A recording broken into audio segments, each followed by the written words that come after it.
Been slammed up. Look, cuz, don't even try it, okay? Now here's Anthony Gargano. Why don't you get the hell out of here, cuz?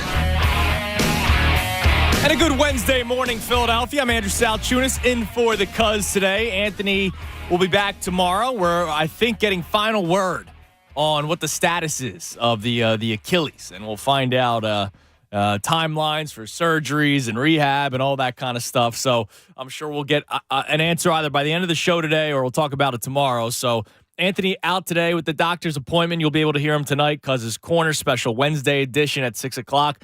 So if you're desperate to hear Anthony, you will hear him tonight at 6 o'clock. For now, you have me filling in for him, Ray Dunn behind the board, and we got a lot in store for you today. I already see Ian, who's on hold, and we'll get to him at some point this hour, talking about how he's bummed about the World Baseball Classic. I can't wait to talk about the World Baseball Classic. Last night was awesome.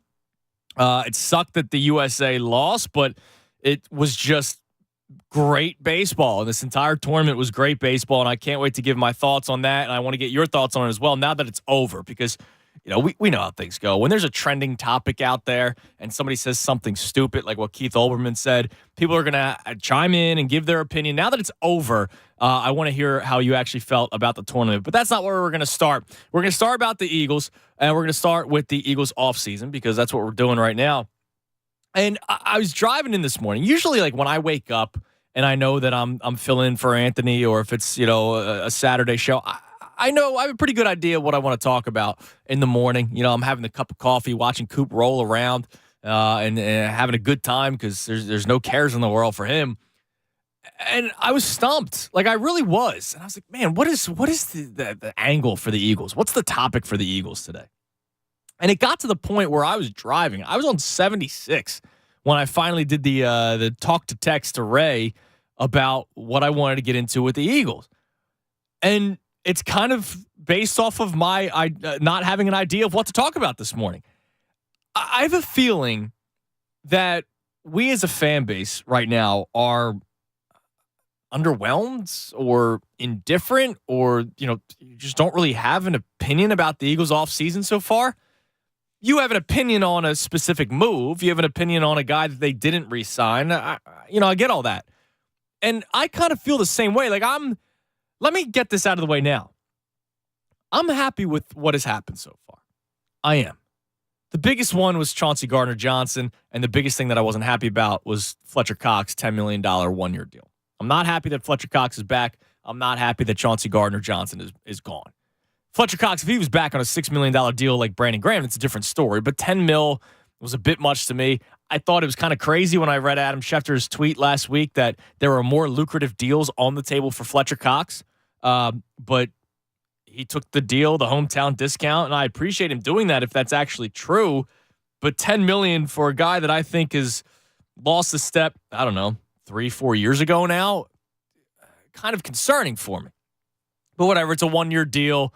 If it doesn't go out well, at least this is it, and he's gone after this. It's kind of like the Jason Peters thing where you bring him back every year, and then eventually the Eagles realize, okay, this is it. But for the most part, I look at this team, and I still think that this is a very, very good team. I think Howie Roseman has done basically everything that he could to keep a team afloat following a Super Bowl loss, to still be contenders, and to also not destroy your future, right? Because at some point, Jalen Hurts is going to get paid. At some point, Jalen Hurts is going to take up a lot of that cap space, and that's a good thing. That means you found your quarterback. As much as we complain about, oh, man, once you pay the quarterback, you're in trouble, at least you have the quarterback. Think about the amount of teams that are always looking for a quarterback. The Eagles found their guy. So I think they've done pretty much everything that they could. There are things that I'm upset about, as I mentioned. There's things that I'm happy about. I'm not thrilled that Fletcher Cox is back on a $10 million deal. I'm not thrilled that Chauncey Gardner-Johnson is gone. But I'm happy that they retained Darius Slay. I'm happy that James Bradbury is here at a 3-year contract. I'm happy that Jason Kelce is back. Brandon Graham is back. You got Rashad Penny on here on a very cheap deal to kind of prove himself, which we have seen the Eagles over the last couple of years do well with those kinds of contracts. The 1-year prove-it deals, the 2-year prove-it deals where it's not that much money. Howie Roseman has done a very good job at that. There's players that left here that I wish were still here, but you weren't going to pay the money for. The Eagles were never going to pay Javon Hargrave that kind of money. I had Hargrave at the top of my list of a guy that I wanted to bring back. But once I found out the terms, once I found out how much money he got from the San Francisco 49ers, and once I found out he was a fraud and talked about how if Brock Purdy was playing, it would have been a different story, I'm glad he's not here anymore. That's not true. I wish he was still here, but you weren't going to afford him. So I'm glad that they didn't overpay for anyone. There hasn't been somebody that they overpaid for. And again, Howie Roseman's thinking about down the road as well. I've brought up the story from Jimmy Kemsky a couple of times. Jimmy Kemsky, Philly Voice, does a great job. He put out like kind of an opinionated piece about whether or not this should be a get right cap year where you're not doing anything crazy financially. And I think that's exactly what's happening. Yeah, you got James Bradbury in a 3-year contract. You extended Darius Slay. But they haven't spent major money anywhere this offseason so far. And if you think about it, a lot of the guys that got you to the Super Bowl are back this year. The Eagles' offense is still stacked. You still have Jalen Hurts. You still have an incredible offensive line. Yeah, you lose Isaac Seumalo, but I think you'll be able to find a way to replace him because you still have 4 incredible starters on that line. You have A.J. Brown. You have Devontae Smith. You have Dallas Goedert. The running back room, we'll see. We'll see who Rashad Penny is. You guys know I was never the biggest Miles Sanders fan. He had a great year last year, regular season. Had a great regular season last year.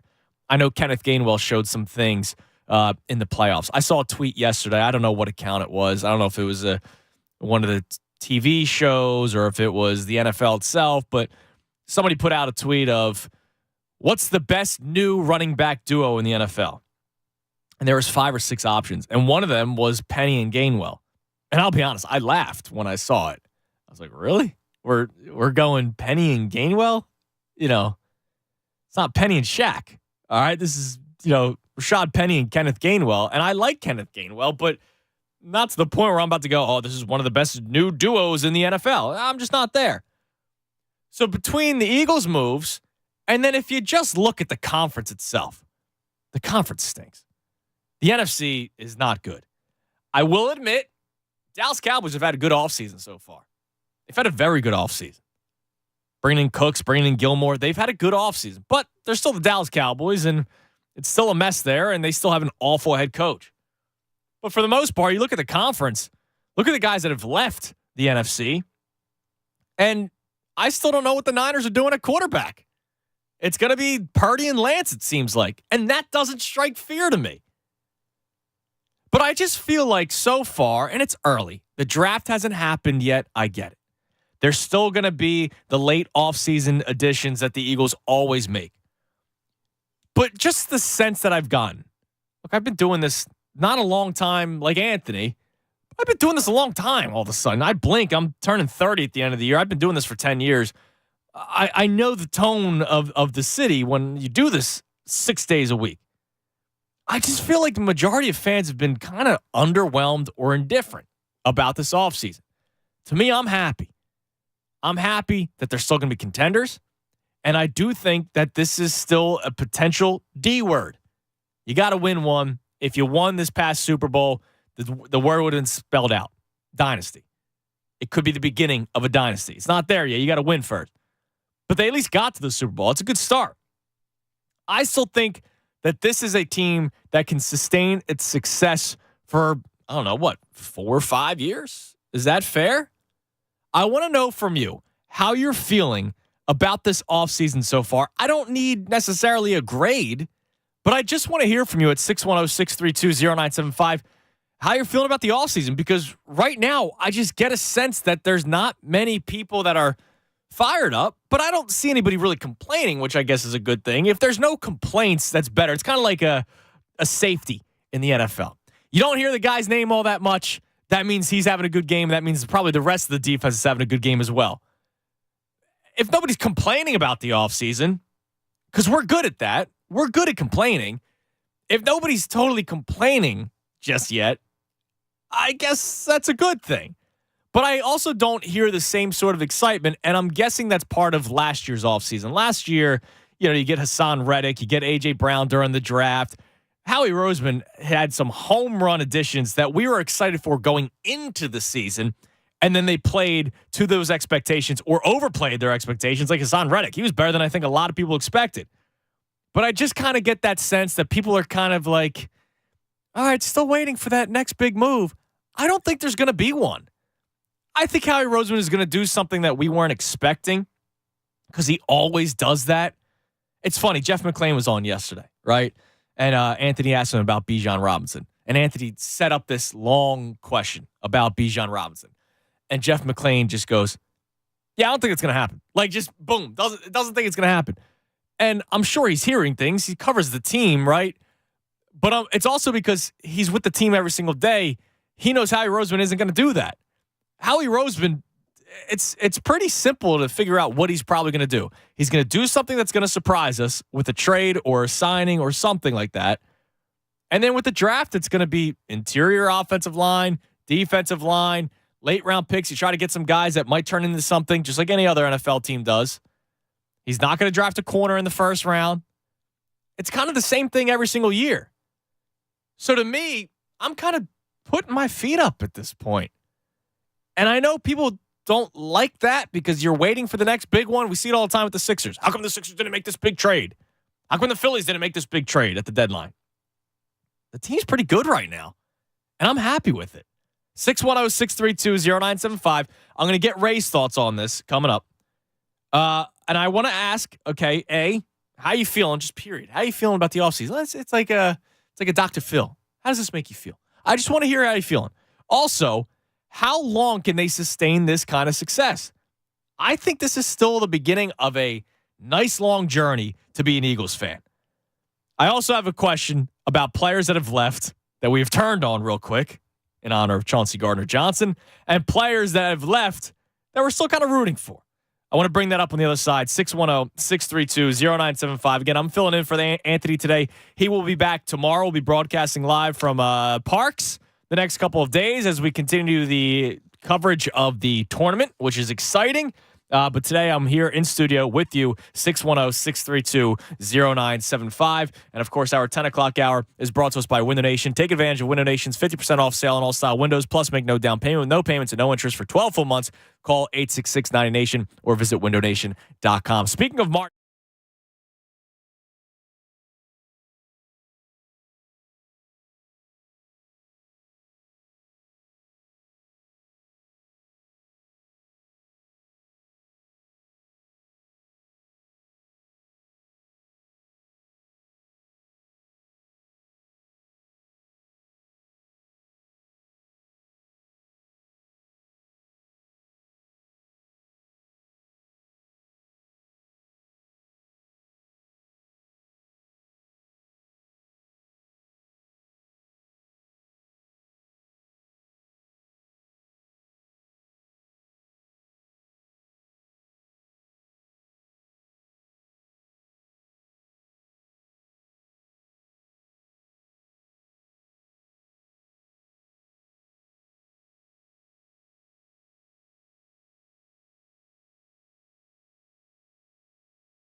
10:21, 97.5 The Fanatic. Andrew Salchunas filling in for the Cuz.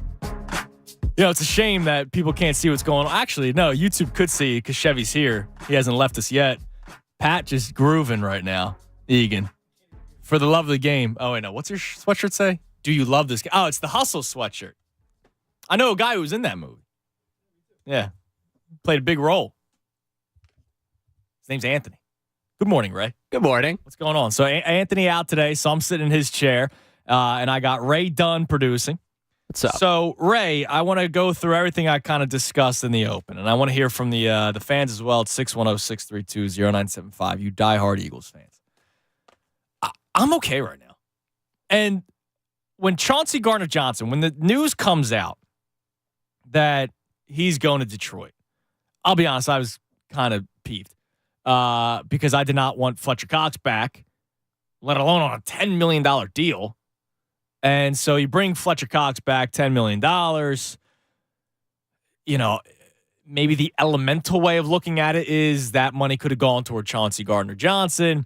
You saw the ridiculous tweet from his agency, who he should fire immediately, trying to be like, oh, well, this is what could have happened, blah, blah, blah. And they backloaded the contract big time, $17 million in the third year of his deal, right? But the first year was not going to be all that much. And then they had the opportunity to match it. They didn't do it. I don't know if it's because of cap. Maybe Howie has other plans, which is going to make people happy if he does do something down the road.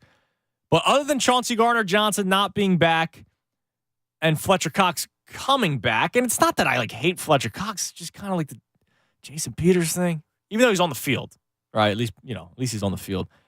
I was kind of done with him a year, 2 years ago. And he had a good season last year once they brought in help because he was playing way too many snaps. So hopefully he proves me wrong this year. We'll see. But other than that, those two moves, one guy leaving, one guy coming back, I've been okay with this offseason. But doing this for almost 10 years now and talking to people 6 days a week, it's kind of just been it's only March. When normally this time of year, it's Eagles, Eagles, Eagles, Eagles, Eagles. Do you kind of get that same sense? And how do you feel about the offseason so far? Well, I don't quite get the sense more because I had Sunday when I was in and hosting, did the open of kind of what you were talking about, sustained success. I feel like this iteration of Howie in the front office has kind of put themselves in a better position for sustained success. Yep. And I immediately got the, wow, fanboy out there celebrating Howie. Can't believe. How can you justify losing? I think the person tweeted 5 starters, 2 offensive coordinators, coordinators, and signing players that are old. And I was like, whoa. Well, hold on a second. The coordinator thing. Yeah. What are they going to do? Listen. They actually tried to keep Jonathan Gannon by offering him more money than what the Cardinals offered him, which I thought was completely ridiculous. Uh-huh. But whatever. So already that guy's argument stinks. Yeah, oh no. Quite upset with coordinators leave all the time. Quite upset. It actually triggered me to go and respond to it over the air. It was one of those things where I had to break it down. Look, has to happen sometimes. But I personally, right now, looking at this offseason, I'm with you on the Fletcher Cox deal where we did love it or leave it in terms of contracts. And for me, that was one where I was trying to talk myself. I'm really trying to talk myself into loving it. But you look at it, and it's a discount for what he would have gotten on the open market. But is it a discount at the production that he's going to give you? And again, like you said, I was sitting here at the beginning of the season like he's cooked, he's washed, it's over. And then they get help. He starts to play better. You don't have that help here this year. You don't have that help. And basically you sign him to a position of need and you throw that money at that position because you lost Hargrave, you lost the help, and you're not sure what Jordan Davis is, which is a whole nother key to this. Right. Because if you want to believe in the sustained success of this team, you have to believe that pretty much your top 3 picks from a year ago are taking that step forward this year. And what evidence do you have to suggest that? Well, people liked a little bit of Nakobe Dean. Jordan Davis oozes potential, but you didn't see it. Yep. And Cam Jurgens was picked out by Jason Kelsey, which is the ringing endorsement that every Philadelphian wants to hear. Right, exactly. So I'm okay. I think I'm right with you where I'm okay with the offseason. It's nothing that's gotten me particularly excited. The Jason Kelsey taking a shot with Howie Roseman was like the high point of all this. So you're not excited, but I thought that the moves that were made, they're still good for next year. Oh, yeah, they're still good for next year, but there hasn't been the splash that gets you over the top where you're like, oh, this is crazy. I don't think we should expect that. All right, because they were all right. Let me just to that point, we're having the back and forth. They were just in the Super Bowl. Right. What was the splash that they needed to get over the top? There is no splash. That's where I was going with that. Where Okay. I didn't expect the splash. But when you're talking about overall temperament and like Eagles, there is not a, wow, this is something different. This is something unique. Right, but shouldn't we be saying, wow, this is the team again? Like, this is a very good team. Look, the Phillies signed Trey Turner, right? That was awesome. That was a big splash. But let's just say they didn't get Trey Turner. They bring back Gene Segura and Stotts, your everyday shortstop. I'm still going, wow, the team that just got to the World Series added a few bullpen arms. Go Phils. Like, if it was, let's say, no Turner, Taijuan Walker, and the relievers they acquired, I'm still fired up because they're a good team. But who's the Taijuan Walker and who's the relievers in this case? It's just retaining the core. And that's fine. I'm happy they retain the core. I think that it's an exciting season to appear for. And like you said, the conference is down. You have your franchise quarterback. Yes. There are pieces in place. And a month removed now from football season through the beginning of this offseason, I feel more confident in their ability to get back to the Super Bowl next season than I did immediately following the Super Bowl. Mm-hmm. But it isn't, I think there's just that kind of, okay, we've got our guys. Now it's really about, and you see a lot of people with, oh, I want this guy in the draft. I want that guy in the draft. I think it's a lot of people who are like, all right, free agency is going to be what it is. We realize there is a big check that has to be written very soon. Yep. And the front office is aware of that. And that's why you see some of the moves that they've made or lack of moves that they've made. Exactly. They're prepping for that. And that's really where you're at, where you're like, I don't need, and they don't need to go out and spend big money because they have a solid core. They have a core that got them to a Super Bowl. They're not giving out the multi-year thank yous that they did. Some of these contracts are bigger, but shorter amount of time. And also the two corners you got, both were discounts for what you were expected to pay in the defensive backfield. Right. So I'm sitting here saying it's a solid free agency period, but I'm not sitting here like, hoopla, woohoo, let's go crazy, because I don't want to manufacture excitement over an offseason that just kind of was good. But I'm not trying to manufacture anything. No, I look at this team and I go, look, this team is still very good. The conference stinks. They didn't lose everybody. Look, Marcus Epps was a solid player for them last year. TJ Edwards was a solid player for them last year. And we might find out that they missed them. We might find out. But that's not sexy splash.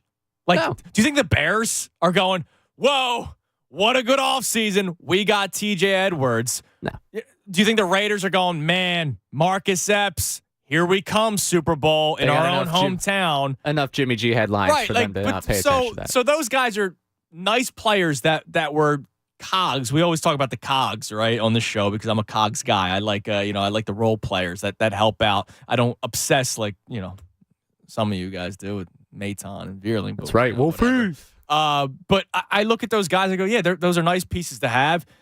You drafted Nakobe Dean for a reason, hoping that he could take that next step. It could completely flame out, and that could suck.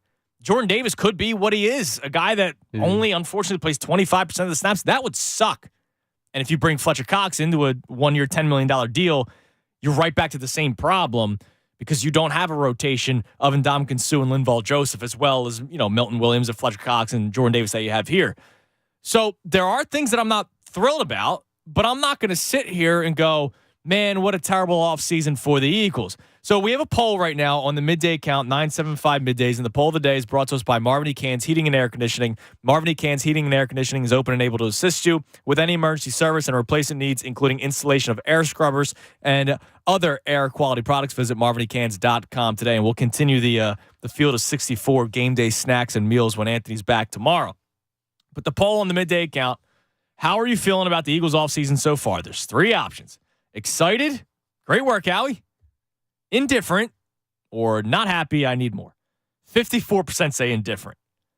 32.6% say excited, great work, happy, Howie. And 13.4% say not happy, need more.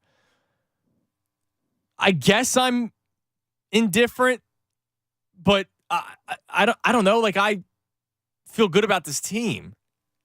Yeah, I don't think we want to confuse indifference with losing faith or losing the excitement for what's happening. I think there's a lot of people at this point that are like, all right, get me who you get me in the draft and get me closer to the season. Like, if anything, I'll actually lead great work, Howie, because here's the deal. For 12 hours, it was James Bradbury and who? Mm-hmm.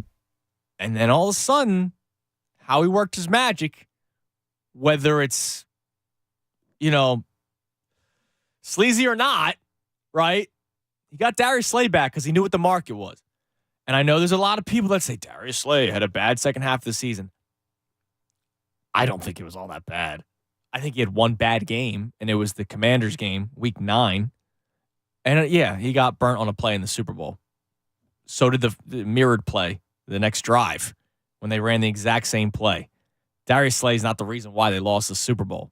It was a collective effort of a second half collapse for the Eagles, right? The narrative that all of a sudden Darius Slay is cooked, I don't agree with. It was coping. It was a lot of coping. I think so. But people are still at it today. I see a lot of reporters putting out stats as to, this is why they shouldn't have brought him back. And I'm just like, really? If I'm going into another season, a season that I only thought I had one of Bradbury and Slay, and I'm not saying one of between the two players. I mean, one season of James Bradbury and Darius Slay being your 2 starting corners. And now all of a sudden I have 2 plus. I'm in a pretty good place right now. You still have Avonte Maddox. We'll see what they end up doing with him. I don't know if he's going to stay in the slot. I don't know if he's going to play safety. I don't know what they're going to end up doing now that you lost Chauncey Gardner-Johnson and Marcus Epps. Okay, I'm not thrilled about Reed Blankenship. I'll be honest with you guys. But I'm glad that I have those 2 stellar corners. And I'll go stellar. That's a great cornerback duo. I laughed at the what's the top 2 running back duo in the NFL? Is it Kenneth Gainwell and Rashad Penny? I laughed at that. If you said Darius Slay and James Bradbury are still a top 5 cornerback duo in the NFL, I go, damn right they are. And I'm happy about that. And that almost seemed like it wasn't going to happen. So good job, Howie, with that. There was a lot of reports about Brandon Graham potentially not coming back. You got him back on a only a $6 million deal. That's nothing. It worked out Jason Kelce again. Now, Jason Kelce, that was his call, let's be honest. But you got him back. And I still go, great job, Howie, because of the moves he made last year that set you up for this year and years moving forward. So I still say, good job, Howie Roseman. I applaud you. It just kind of feels like people are, which is why indifferent is the leading vote getter right now. Right. It's a good job. It is a good job by Howie Roseman. You can't sit here and rip him for an offseason where he knew what he was up against, and we all knew what they were up against and what was going to happen in terms of how many guys they had to pay, the big paycheck that's coming up for their franchise quarterback. You wanted to keep as much of the core intact, keep together a Super Bowl team, and hope that you can infuse some lower cost guys to fill the holes that you would have. And they've tried to do that running back, linebacker. Those are also 2 positions they weren't going to pay a premium at. People who were upset about Edwards and White going away. They weren't going to pay that. They weren't going to pay that money. That's not a position you pay right now in the NFL. Linebackers don't make a ton of money. I'm sorry. I know you all enjoyed the era of Ray Lewis and Jeremiah Tryon bone-crushing linebackers, and that's, I think that goes back to a whole separate conversation to people who love the blitzing type and the whole former way defense was played in football. But you weren't getting that this year. That's not something that people pay a premium for, and I think that's something that we have to let go of. I am still a little upset about how everything worked out with C.J. Gardner-Johnson, but I think that's more on the side of the player where you said, oh, you want to backload the contract? I don't think that's faith in me. I want to go test the market, see what I'm worth, and I think the Eagles just moved on. Yeah, well, and they got James Bradbury. They're able to work things out with Slay. It's like, tough, dude. I know I'd rather the $8 million be spent on C.J. Gardner-Johnson than the $10 million be spent on Fletcher Cox. But if feelings are hurt and emotions, running high with that, and that wasn't going to be something that worked out, I don't want to hold my offseason hostage for a player that might have just went because his feelings were hurt. See, I know you did this on purpose. You're a great producer, Ray. That's you right. You got Chauncey Gardner-Johnson out there for a reason, because I had a topic set up for this segment. You're doing great, Ray. Good job. Chauncey Gardner-Johnson. I want to have some fun with this at 610-632-0975. You can also tweet the show at ASaltunis975 at 975 middays. Check out my man Ray at Ray Dunn 975 DUNNE 975. So Chauncey Gardner-Johnson, I was pretty open and honest about my feelings toward him yesterday when I was on with Anthony. I wanted him back. I will say it over and over and over again. I wanted Chauncey Gardner-Johnson back. It was him and Javon Hargrave. Hargrave, you weren't bringing back because of the monster deal he got from San Francisco. Chauncey Gardner-Johnson, I believe you could have afforded. I wanted him back. I wanted him back. I wanted him back. During the whole process, before he got signed by the Lions, I floated it out there a couple of times that he was annoying the holy hell out of me. The constant deleting tweets, right? And not like Jalen Reagor. Like Jalen Reagor would wipe out his account. I'm getting off Twitter. And then he'd be back 6 seconds later, right? That fraud. I'm so glad he's not here anymore. But Chauncey Gardner-Johnson would tweet, I think you texted me about it, the Photoshop him in a Bengals jersey and then delete it. And it's like, dude, what are you doing? Just let your agent do the work, man. Just sit back, get off social media. You got lots of money. Go enjoy the offseason, dude. Like, it's crazy. When I'm not here, I'm away from my phone. I saw your text this morning. I was like, oh, Ray reached out to me yesterday about today's show. Let's go work. It was late last night because I was away yesterday. And I didn't want anything to do until... Well, I was up. I was watching the World Baseball Classic. I just wasn't on my phone. But this guy, oh, my God, constant. And then he gets to a point where he doesn't get signed by the Eagles. He claims that he's being blackballed, which is just ridiculous, dude. All right, let's be honest. There have been players that have been blackballed, okay, for other reasons. You were not blackballed. You tested the market and didn't go your way. It's that simple. It didn't go your way, man. Ray just talked about linebackers not getting paid the way they used to be. Neither are safeties, dude. Unless you are cream of the crop, you're not getting paid all that much money.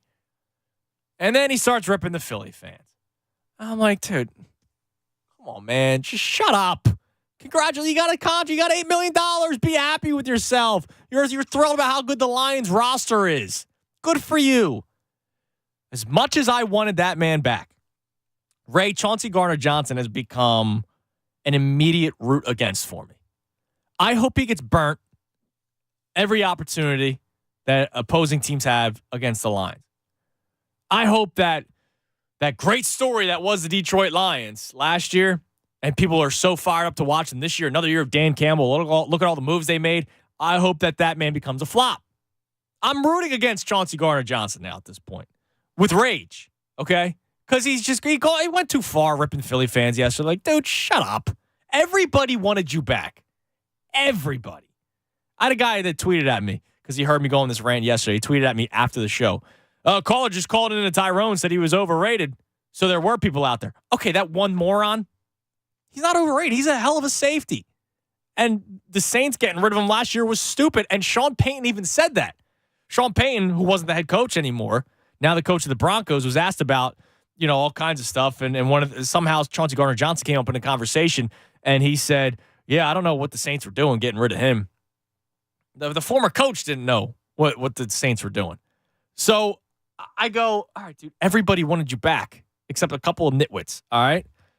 But he's now become an automatic root against. So I want to ask you guys on Twitter and on the phones at 610-632-0975, who are some of the former players that have left Philly in any sport that you immediately started rooting against? And who are the guys that have left Philly that obviously you weren't buying their jersey, but you were still kind of cheering for? Now, the number one answer will be Nick Foles, right? The guy leaves after winning the Super Bowl, signs the deal with Jacksonville, and everybody's thrilled for the guy, and everybody paid close attention to him. The number one answer for the guy that you completely rooted against as soon as he left was Ben Simmons, but then again, people were already out on him, so maybe that's not a great example. But Chauncey Gardner-Johnson, for me, is now a root against. A guy that I don't want to say cheered for because he was on a divisional rival. But a guy that left that I still say, hey, you got paid, bro. Good for you, man. Go get him. That nobody else felt that way about was Jason Worth. Whatever. He left. He got a big contract with the Nationals. He wasn't getting that contract. He got paid. he's going to take a hometown discount. Not every guy cares about taking a hometown discount. A lot of guys want to be set up for life, for their children's lives, their children's lives, their children's lives. Jason Worth got paid. When he came back to Philadelphia as a National, I gave him a standing ovation as a young Chunas. I did. People hated that move. Ray, what are your examples? Oh, you could not have set that up better. Because young Ray could not understand Are you serious? why a man would leave Philadelphia in the time we were having. I didn't understand the money aspect of it. I didn't understand the Phillies were prioritizing money elsewhere and weren't going to give him that deal. To me, it was Jason Worth left. He went down 95. He's in D.C. now, and he wants to end all the good times in Philadelphia. Young Ray was so against Jason Worth after that. And then I grew up. But before 7 I grew years, up, $126 million. the best thing that happened to me was when they started selling beer at Nationals Park. That was his batting average when he was hitting like 215. When they were just outwardly ripping on Jason Worth down there because of how bad things had gotten. It did not work out well down there. It did not. And now I grew up. I went to all the reunions for the teams, and I've given him his standing O, his due. Yeah, he had the beer fist thing, the Hulk fist. Yeah, it was great. But in that moment, Young Ray was like, "Nah, this guy doesn't want to be here. Get lost. Here's the thing. Get out. Right. I don't care." In defense of Young Ray, you probably heard Mr. Dunn say something about it. I'm sure Mr. Dunn was fired up. And I know a lot of Phillies fans were not happy about it. And I go, what? The guy got paid a ton of money. Good for him. I appreciate all the great memories that they had. Yeah, but I want more good times. That was my problem. I was also a big Ibanez guy, so you brought in Raul. Yeah. Nice little replacement there. Yeah, well, did you think Don Brown was going to be the next big thing? Yeah. Actually, no, I didn't. But were you a Mayberry guy? Conversation for another. No. Wow. Well. I don't fall for a lot of that. Okay. The only guy I fell for was Cody Ashe. Well, I don't fall for prospects. Really? I really don't. Okay. I don't. And it's going to be my mission over the next 4 hours to find a prospect you fell for. Cody Ashe. That's it. Because Phillies Clubhouse, the show they show on NBC, they showed a side-by-side of his swing and Chase Utley's swing. Oh, God. And I was like, dude, come on. Look at that. I see it. Stop. I see it. He's got that short swing, left-handed bat. It's the only guy I really fell for. Oh, jeez. 610-632-0975. So the Eagles offseason so far, how you feeling?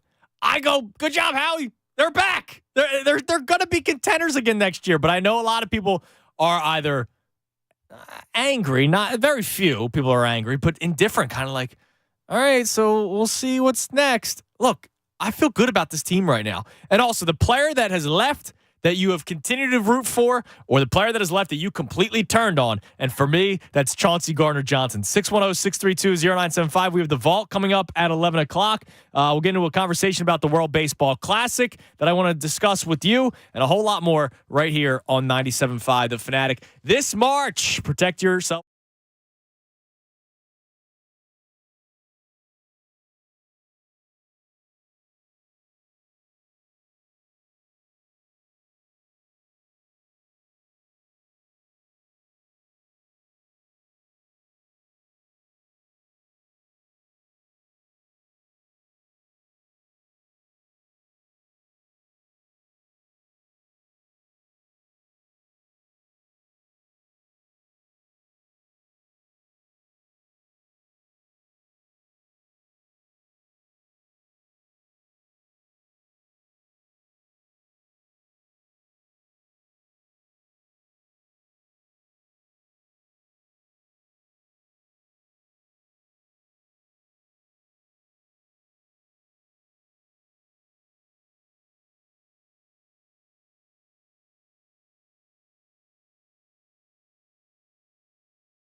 97.5 The Fanatic. Vault coming up in 7 minutes at 11 o'clock. I'll read some of your tweets regarding the player that you turned on after they left and the player that you continue to support after they left. But I just had an incredible conversation with Ray during the break. Everything goes on the air, Ray. You got to know That's fine. I don't care. You're wrong on this case. So I'm going to say something that I think anybody 10 years older than me or more will tell me to shut up when I use the line, you know you're getting old when. And because I say that, and then somebody goes, oh, you're only 29. You're not getting old, blah, blah, blah, blah. Ray, you're what, 23? 4? About to be 23. About to be 23. So 22. Happy almost birthday. Appreciate it. Thanks. So during the last segment, we got into the conversation about the player that we continued to support after they left, or the player that you turned on. And I talked about how I continue to support Jason Worth. The man got paid. Good for him, right? Yeah, I had no ill will. And then Ray was like, well, little Ray was upset, blah, blah, blah. And I said, in your defense, there were a lot of Phillies fans, older Phillies fans, that were upset with it. And I said, probably your father was one of them. Because I know, like me and my dad, Ray and his father have gone to a lot of games together. So we have a Ray in Collegeville on line 1. And we're going to get to him in a second. But Ray goes, hey, you brought up my dad. So you get what you deserve. I'm like, well, what do you mean? He goes, well, I think that's him on line 1. I go, you think? So for those of you listening, we have the call screen in front of us. It has name at the far left, followed by location, followed by comments.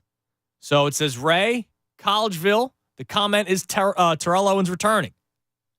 And then phone number. To which I say, well, don't you know his number? And Ray goes, no. Siri, call dad. And I was like, huh? You don't know your dad's cell phone number. Now, he does say he remembers his home telephone number. I still remember the phone numbers of my friends that I called as a kid, their house numbers. Like, I still remember them. I know my parents' numbers to the point where I know people are going to be like, oh, I almost find it quicker to just dial it real quick. Because I know, like, I just know it that well. My dad and my mom's cell phone numbers. I mean, you just go to contacts, you type in DAD, pops up. Yeah, well, now I got to hit contact, then I got to hit DAD, then I hit another. That's 5. I might as well just dial the 9 numbers. Well, I mean, 5 taps is lower than 9. I'm not a huge math guy, but I think I got past that lesson. I think you're right there, yeah. Yeah. But I was fascinated when you said, I think that's his number. What, am I supposed to start memorizing numbers now? We have technology. You shouldn't know my number, but I don't know. Like, my dad and my mom and my sister, I know their cell phone numbers. Congrats on having a great memory. But is that because you're the oldest young man I've ever met? No, is it because you're 7 years younger than me? Yeah, congrats, millennial. But is that what it, like, I was on, like, when you said that, I was like, what are you talking about? But you're right. Siri and contacts and all that, and just recents, right? If you call your dad often, you go to the recents and boom, it's right there. That's one tap. So you're 9. You're not crazy. Like, I know I'm the weird one in a lot of these things. Yes. And I see on the board, Ray is right. No need to know numbers anymore. Dylan, you're right. I don't need to know anybody's number that I get from here on out. Okay? But there are ones that I feel like you remember. Did you ever know your dad's number by heart? No. By the time I got a cell phone, you could put in contacts and you'd be able to just get to it easily. The only reason I know my home phone number is because they made all of us, they like drilled it into us in kindergarten. Like, for some reason that the kindergartners were going to go up to the phone if they had a problem and be like, oh, let's call my home phone number. Let's see what my parents are up to. I don't need to know anyone's number anymore. I got contacts. And if the contacts aren't working, guess what? I got Siri. And if Siri's not working, you know what? I could just shoot a text. Okay. So I'm getting text. The text board is now lining up. And I bet you Bob Cooney and John Kincaid did not type in my phone number. Don't say, geez. John checks in. Other than Christina, he knows nobody's phone number. Thank you, John. Bob Cooney.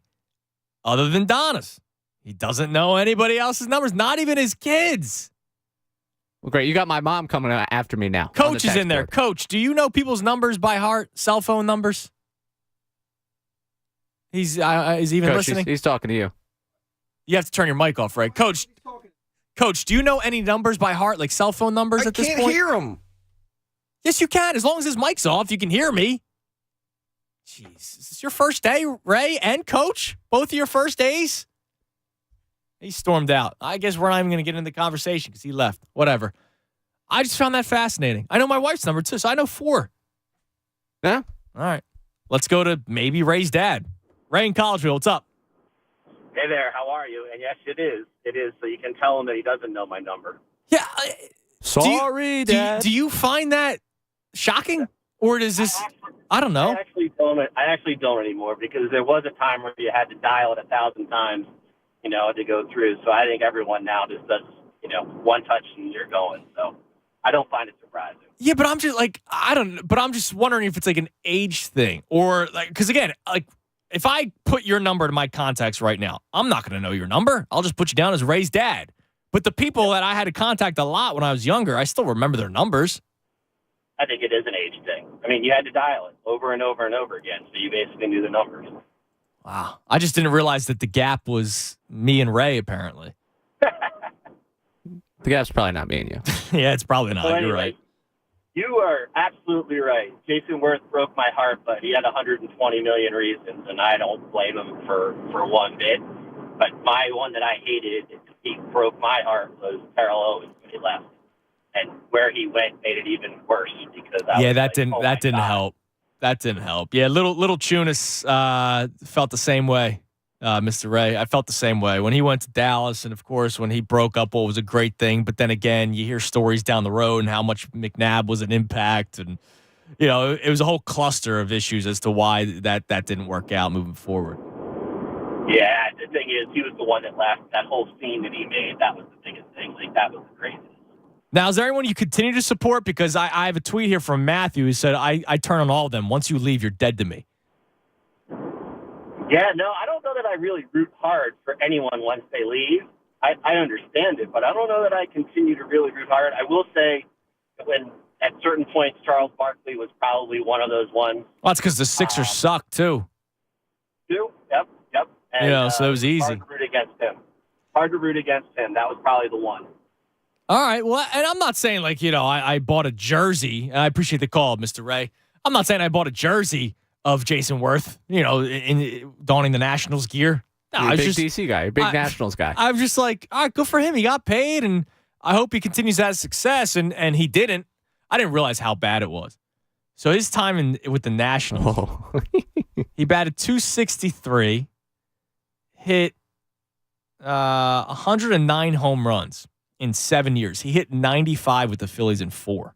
Mm-hmm. Man. And he came to the Phillies with a bad wrist. Yeah, that's right. Yeah, he had a rough time, man. He struck out 723 times to 495 when he was here with the Phillies. Well, 3 more years. Want to hear something crazy? What do you got? I think some of my forgiveness for him is the fact that Harper's talked about how much Worth talked about Philadelphia. Okay. I think part of my forgiveness is knowing that he might have been planting the seeds of Bryce Harper coming to Philly. Oh, is that right? Yeah. So I think that might be, not telling him, hey, you should go to Philly, but, hey, back when we were good there, what times were like. So maybe that's a little bit of my forgiveness. So you're looking for reasons why you should forgive. Well, no, I have forgiven him. I said I cheered him. Don't turn this into a rage, Jason Worth. You're not alone, up. dude. I'm telling you, I see a lot of tweets about Jason Worth on here right now. We'll continue that conversation and more about baseball because the World Baseball Classic came to an end last night. But first, let's get to the vault.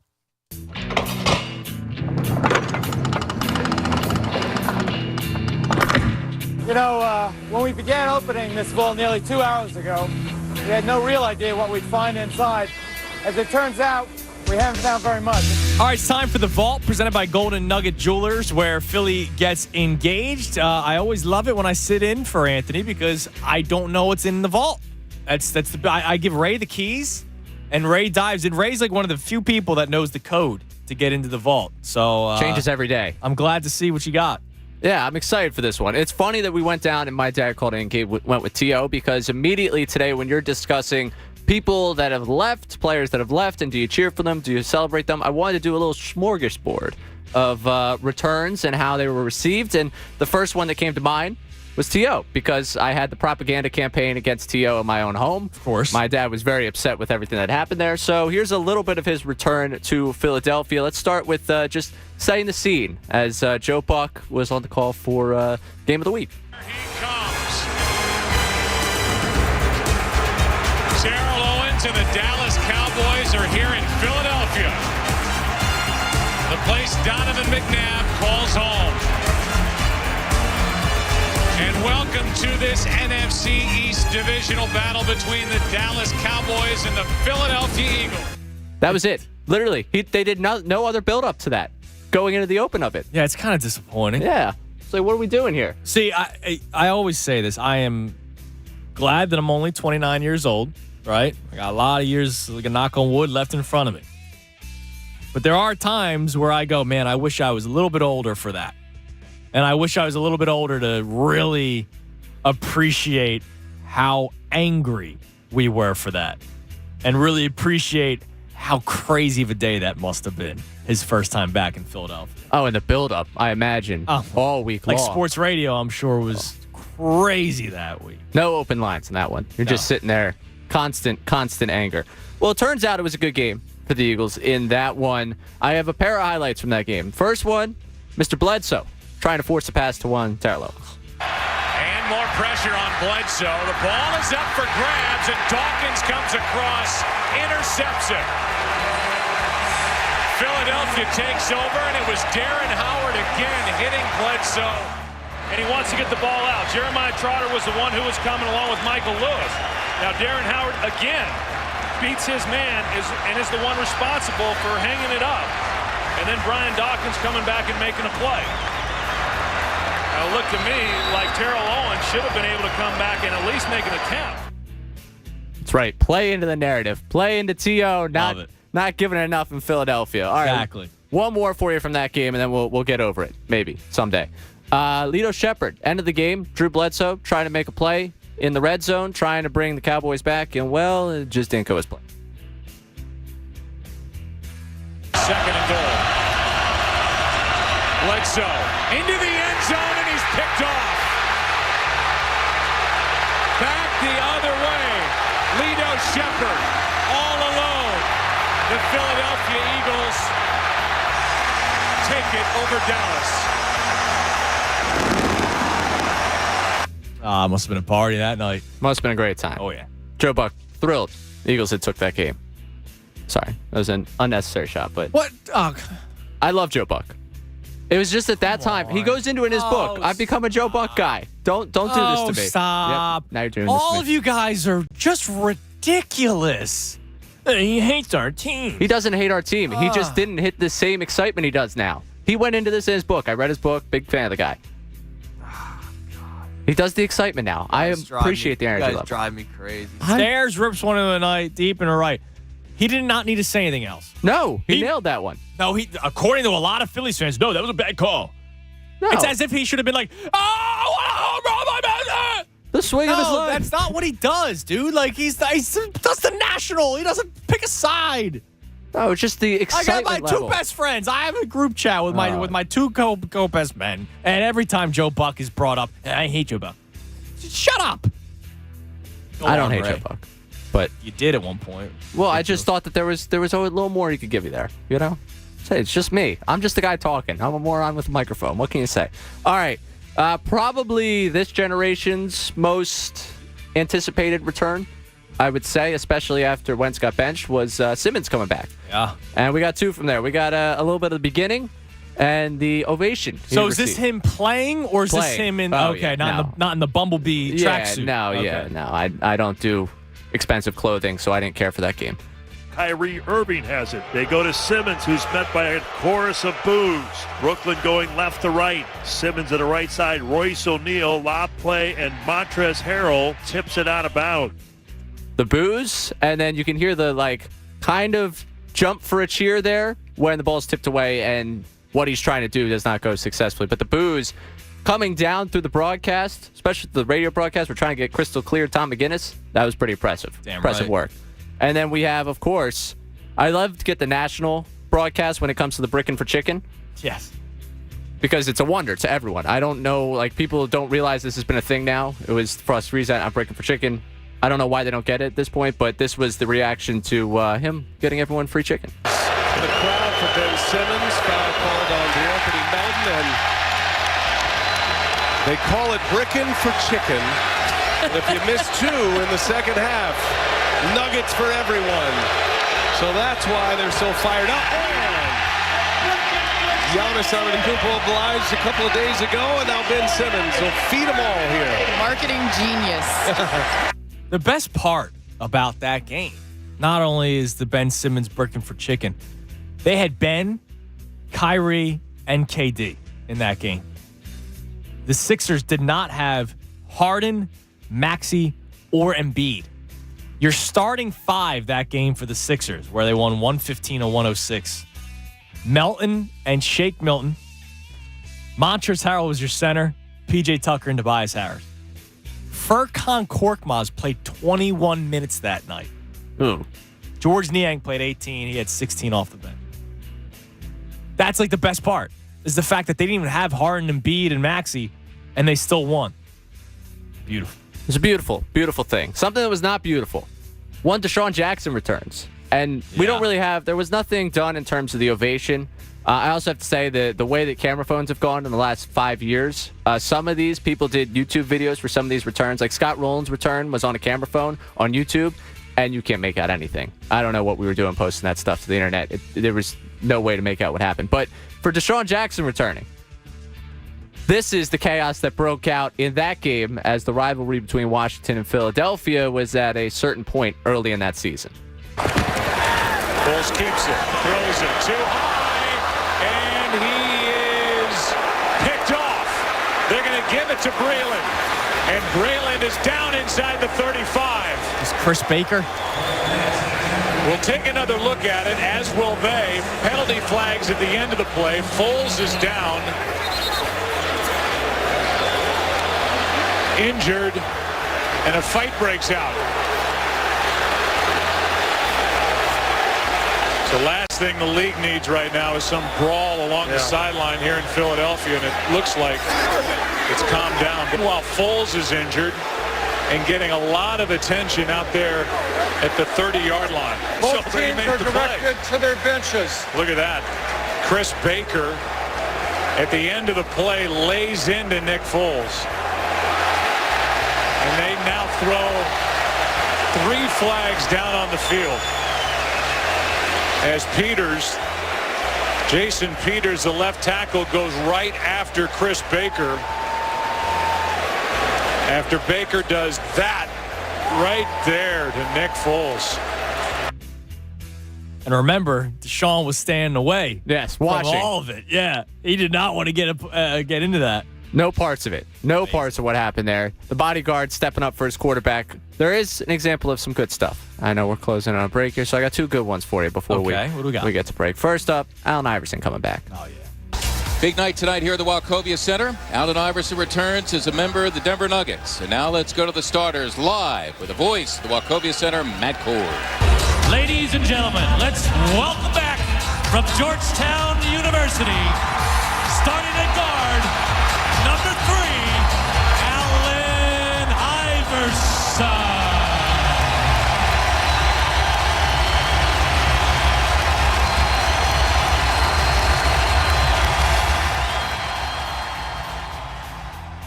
Yep. AI. Still rooted for him. Absolutely. And this is your boy. I made sure I had this one. I didn't even know that you were going to say that you loved this guy after he left. But Jason Worth, first time he came back. Now batting for Washington, number 28, right fielder Jason Worth. Those boos are ridiculous, man.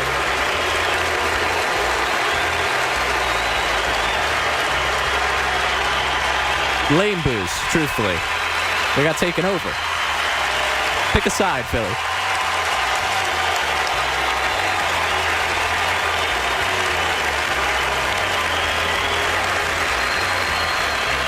think the positive far outweighs the negative for the introduction. Good. As it should have. But I remember people were fuming, and you heard the boos at the beginning. Whatever. He did have one good year. I mean, we're still debating it, what, decade later? That's perfect. That was a perfect way for him to come back. Because the feelings were still split, and they'll be split for a while. He got paid, man. Good for him. And then underperformed. Take that, Washington. Ray. Good job, Ray. That was The Vault presented by Golden Nugget Jewelers, where Philly gets engaged. We'll continue the Eagles conversation at 610-632-0975. I have a bunch of tweets about the player that you turned on and the player that you continue to support after they left. I have a great one from Chaz Boyd that I want to get to because I feel the exact same way. And my man Rob, who I've been talking to for a long time about the Sixers, he gave me a name that he still supports, and he is 100% on an island. Because, the Brooklyn Nets don't even support him anymore. 610-632-0975. I also have a question about the World Baseball Classic. It ended yesterday. Team USA falls to Team Japan 3-2. I want to ask your thoughts on the tournament itself. Now that it's over and we can all kind of relax a little bit, because I know there are people that got really angry about it for some odd reason. I want to actually have a conversation about it because I loved it and I want more of it, and I want more of that in all sports. 610-632-0975. Speaking of baseball, Phillies home opener is right around the corner.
Sal Chunas filling in for the Cuz. I got to shoot my man a text. Find out what the status is to see if he's going to be on the IL for an extended period of time. So what? We save Bryce from the 60-day IL, but we might lose Anthony to it? Yeah. Now, the beauty is Anthony could do the show from his house. It's true. Whereas Bryce Harper can't play for the Phillies, injured. That's so we could still make it work. So it might just be perfect for us, right? We still have Anthony on the air, and we'll have Bryce Harper still, eventually playing for the Phillies. That was great yesterday, hearing that he's not going to start the season on the 60-day IL. He could be put on it. But, yeah, man, it was – so when we were down in Clearwater, I did not see him doing any workouts. I saw him walking around the concourse. I did not see him doing any workouts.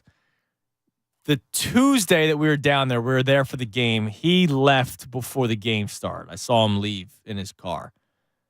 But he was like carrying stuff. You know what I mean? And I'm watching him. Like he was like cleaning out his locker, it seemed like, because he had like a box of stuff. And and I'm just like, an investment like that, Bryce Harper, if he shouldn't be doing anything like that, right?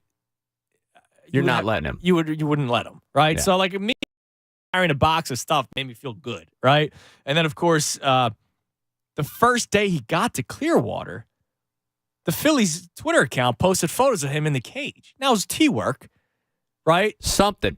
But still, I'm like, all right, he's doing a lot more than like the initial reports was, yeah, man, like he's not really going to be even around during spring and blah, blah, blah. He was doing T-work. The guy looks like he's definitely way ahead of schedule, which is awesome. It's fantastic. This team's going to be very good this year. And they would be able to stay afloat without him. But, man, if he comes back early, this might be one of the better Phillies teams we've ever seen. Oh, I can't wait. And it's going to be so much fun. And part of the reason why is Trey Turner. So I want to bring up the World Baseball Classic because it came to an end yesterday. Phillies lose. Phillies lose. That's basically. I'm just used to it. Yeah. Team USA loses to Japan 3-2. It was a bummer. I didn't say it on the air because I didn't want to be un-American. I did not think the U.S. was going to win yesterday. You can ask Anthony about it. We talked about it before the show. I actually thought Japan was going to crush the Phillies. I keep on saying it. Team USA. I hated that Mitch Keller was the starter for Team USA. The shame of it is, as great as Team USA was, like lineup-wise, teams don't want to send out their pitchers. And I get it, right? You look at the Phillies rotation. The Phillies rotation was better than Team USA's rotation. Correct. Right? You look at the Phillies rotation, the guys that would have played for Team USA were better than the pitchers on that in that rotation. Right? You get Nola in there, he's already the best pitcher. With all due respect to Adam Wainwright, he's at the end. Yeah, right? His time's come and gone. So it's a shame that teams don't want to risk their pitchers going to the World Baseball Classic. It's different for the other countries. Like Ranger Suarez wanted to play for his country, and he's got the arm tightness, right? But that was the shame of it. You go up against Yu Darvish and Shohei Ohtani at the back end of that game when you're already losing. You're in a tough spot. Now, Kyle Schwarber hit a home run yesterday off of Yu Darvish. Trey Turner hits a home run to give Team USA a 1-0 lead. So it was cool to see the members of the Phillies perform the way that they did pretty much the entire tournament. But now that the tournament is over, I have just a couple of questions that I have because I loved every second of it. And I've always loved every second of it. I loved it 4 years ago. I love it now. I think it is a great tournament to not only promote the game of baseball, but if you are a baseball fan, for the most part, the best players are participating, right? These lineups were ridiculous across the board. And then like a team like Team Italy that I thought had no shot surprised me and won a lot of games. And I think they surprised themselves because they were the underdogs. Hungry dogs run faster. So they were all fired up, right? Enjoying themselves. And it just added to my enjoyment of the game of baseball because it wasn't May 7th, game 40 of 162. All right, it was pool play. And if you didn't perform well, you were done. And then it was win or go home. It was one game. It was playoff. It was football playoffs, right? One game you're out if you lose. And that just added to all the emotion. And the games were great, especially in the lose and go home games, elimination games. 3-2 Japan over USA. Japan walks it off against Mexico. Right? All these games were really tight. The Team USA beating Venezuela, tight game, right? These were awesome games. And the tournament itself is awesome because you're playing for pride of your country. And so I love that. I am not a big soccer fan, right? I represent the Union. I'm a Union fan. I do watch the Union games, but I'm not watching Premier. I tried getting into it this year. I watched like the first 2 Tottenham games. Picked a bad squad. They did well. Yeah, I'm an Arsenal guy. But I just, I don't know the players, and that's probably my biggest deal. Like, I knew Team DR in the World Baseball Classic, right? But I do love like the Euro Cups, and I do love the World Cup because there's just something about playing for the pride of your country, and I love that. Olympic basketball, Team USA just beats the door off of teams.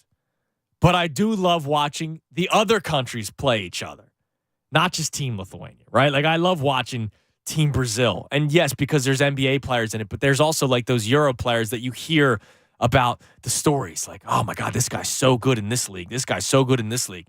And then you see them actually playing against, some of the top players. And the other thing that I love, especially about basketball, and if you are a baseball geek like me, I do love watching like Team Japan because the batting stances are totally different than what we see. The way they pitch is totally still comes out mid-90s, and the movement's still ridiculous. But just the way they pitch, it's so to a T. It's so like this. This is what we do. The leg kicks and all that stuff. And basketball, I love the styles of play from the different countries, different than what you see here in the NBA and Team USA. So I love watching that kind of stuff. I love that the Olympics, the NHL season takes a pause because players are playing for their countries. I don't care if it's before the season, after the season, or in the middle of the season. I'll be honest, man, I want more of that kind of stuff because after a while, the baseball regular season gets boring. 162 games is a long time. The NBA season gets boring. Now, I don't want this stupid midseason tournament that they're thinking about doing where it's still the same teams. Mix it up. Do a redraft for a tournament. Do something fun, right? Like, mix it up. Or do countries, right? Like, I love that they do make a FIBA tournament midseason with the NBA in partnership with the NBA. Make some money off of it. I'm in. I love when it's these kinds of for your country tournaments. And I wish they happen more often, but I also appreciate that I have to wait every 4 years because I get excited for it when it's finally time. Maybe do it every 2 years or something like that. But Ray, did you enjoy the tournament? I'll start there. Do you understand the people who didn't like the tournament? No, I don't understand it because none whatsoever. There's one it's meaningless. Meaningless to who? Like if you are living in a geographic area that has a Major League Baseball franchise, congratulations. If you have fandom of that team, congrats. That is not the norm for the entire world. And if you want to make this a worldwide game and make this as big as it can possibly be, and especially if you're Major League Baseball running this tournament, this was most certainly not meaningless. There's March Madness going on right now. And look at the numbers that they pulled, man. We're in the thick of basketball season, and they're putting up numbers that Grapefruit League, Cactus League, not putting up. Yeah, and you know what? Regular season games not putting up. And World Series games not putting up. Because here's the deal. Yes, congratulations to you if you have a baseball team in your hometown. Philadelphia Phillies, go Phils. But you know what I like watching? I like watching Trey Turner play on the same team as Cedric Mullins.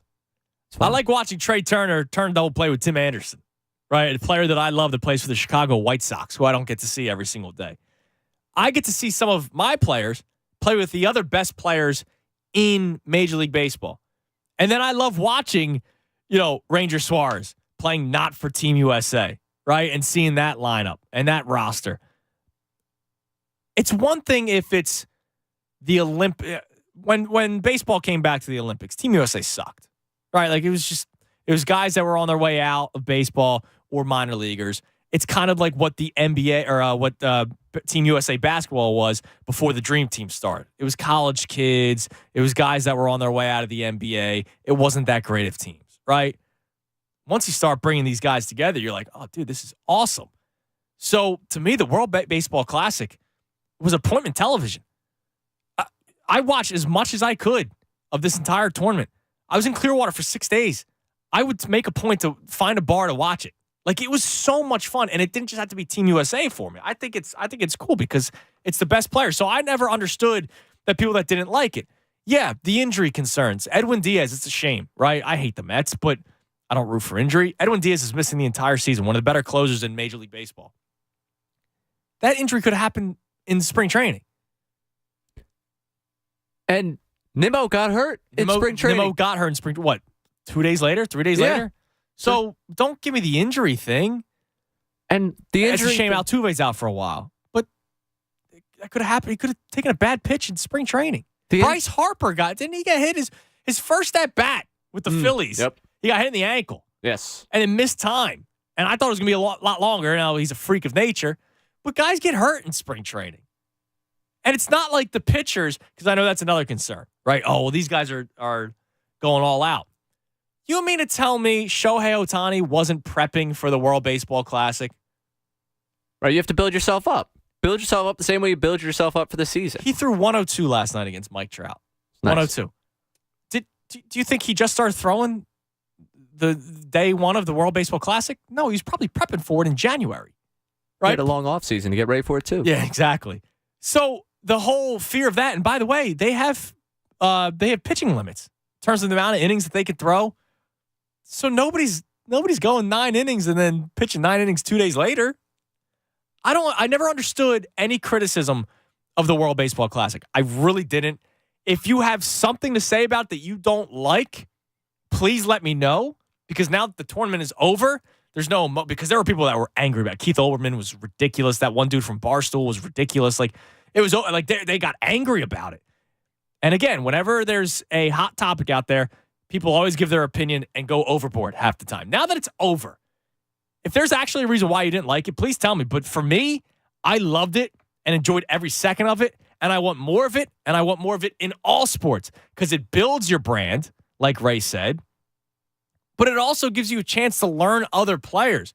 Like, I know baseball fans that don't know players outside of the NL East, right? It's just how it is. How many times do we talk about Eagles fans, the diehard Eagles fans, that don't know much more outside of the Eagles? Like, I know guys that I watch the Eagles once the game's over. That's it. I talk to a lot of people about that. It's the way that some people operate. To me, this is a chance, an excuse to watch other baseball and learn more about the other players in Major League Baseball. I think it's awesome. 610-632-0975. Black Gritty, my man wants to talk about it. What's up, BG? What up, bro? So last night, I was just tired of losing because you kept saying Philly over and over again. Yeah, I know. That's how I felt, though, bro. I'm like, Philly out here bringing up America. Like, it's just us out there. Can I just say that Mike Trout sucks? Oh, stop it. I've seen this narrative all over Twitter. He doesn't suck. Let me finish, okay? Okay. You got all day. Mike Trout sucks, okay? He out there swinging like Castellanos and stuff in the dirt.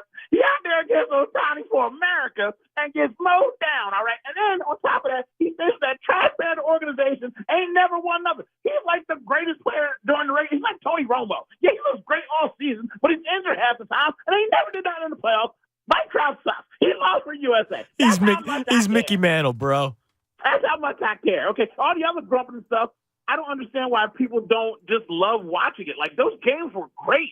Like, Mexico versus Japan, again, I don't know nothing. I'm just watching it, and I was involved. I don't need it every 4 years because all the stress and stuff about people getting injured, things like that, you do worry about it. All right, would you do every 2? I mean, it's too much money over here, bro. That's really the problem. Yeah. Like, the rest of the world is playing with dollars. I'm playing with thousands. Like, yeah, that's true. Like, when I'm out here gambling with you and you're broke, it don't matter for you to go all in. You know what I mean? Like, it's different. So every 4 years, I'd understand if you want to get all the other sports involved in, but it's too much money over here in America. That's the problem. And what you're saying sounds great in theory, and I probably watch it and I get involved because it is nice to see other players and other styles. You know what I mean? Especially like for kids. Like I'm watching with the kid, and she's asking questions like, "Why are they doing that?" And I'm like, "I don't know." So we go on YouTube and find out that that's how a lot of people bat. You know what I'm saying? So it's cool. It's great. Mike Trout sucks. I'm gonna leave you with that. I love you, brother. Team USA. I was saying so many times last night to Philly, so I'm watching. I'm like, I can't because it's a third of the lineup was Phillies players last night, man. I'm like, I feel like I lost another champion. Can I ask you real quick before you go? Before you go, do you take pride in that? That three of the Phillies players were on that squad. So just as much as I take pride in saying USA, that's why when people say it doesn't matter, you don't care. We have lost a lot of pride in this social media digital age. Like the Olympics don't mean the same as much as they do anymore. But when you watch the team play the way they played and had their comeback and turn hit, it builds back. That made me feel like I did when I was a kid. So I have pride in USA. And you know damn well I had pride in Philly because we was carrying them out there. And if Mike Trout would have hit a ball, the Phillies would have helped USA win because we the only ones out there working. So, yes, I have pride in Philadelphia. Philly is the birthplace of America. That's where the Liberty Bell is. That's all I know. USA. Mike Trout sucks. I love you, brother. We could almost won. We had one more Philly. Bryce would have been there instead of Mike Trout. Oh, USA would have brought it home, brother. We would have brought it home. You're the man, BG. There he is, Black Gritty. I've seen this Mike Trout thing all over the place. It's funny. It's not true. It's not true. It's funny though. Can I bring this up to you real quick? So, yeah, of course. So Mike Trout, he's right about the injury part. That's true. It's true. Mike Trout only played in 119 games last year. All right, 119. He hit 40 home runs. Not bad. He hit 40 home runs. One every 3 games. In 119 games. It's ridiculous. Still not enough to get the playoffs. No, it's not. And that that organization's a joke. It really is. It was crazy that Ohtani v. Trout at the end there. Oh, it was amazing. Like as soon as Jeff Passan tweeted, I was like, I need it to be for the game. Yeah. Like one way or another. I need runners on and Trout has a chance to win it or go ahead. And then I either need it to be 2 outs and Trout's there. And that at bat, I mean, what you saw was Trout working the pitcher and the pitcher working Trout. Yeah. Fastball. Then he hits you with the slider that just drops its way out of the zone. Nasty, it was nasty to the best hitter in baseball. He hits you 2 fastballs down the chute and then gives you the slider at the end to go through it. It's amazing sequencing. It shows you how hard it is to hit a baseball, man. Geeking out over just watching that level of competition. Well, that's the thing, and that's why the tournament is so great and now you've teammates going up against each other at the end, right? Like that's really cool, which is why I don't understand it. I really don't. Now, BG said something in the world of social media. We don't have as much pride in the country. Look, I know this country's divided. We don't have to get too deep into it. But it's funny he said that because when was the European Soccer Cup? Last summer? Or like 2 years ago, whatever. I was in the studio there, and Anthony came in.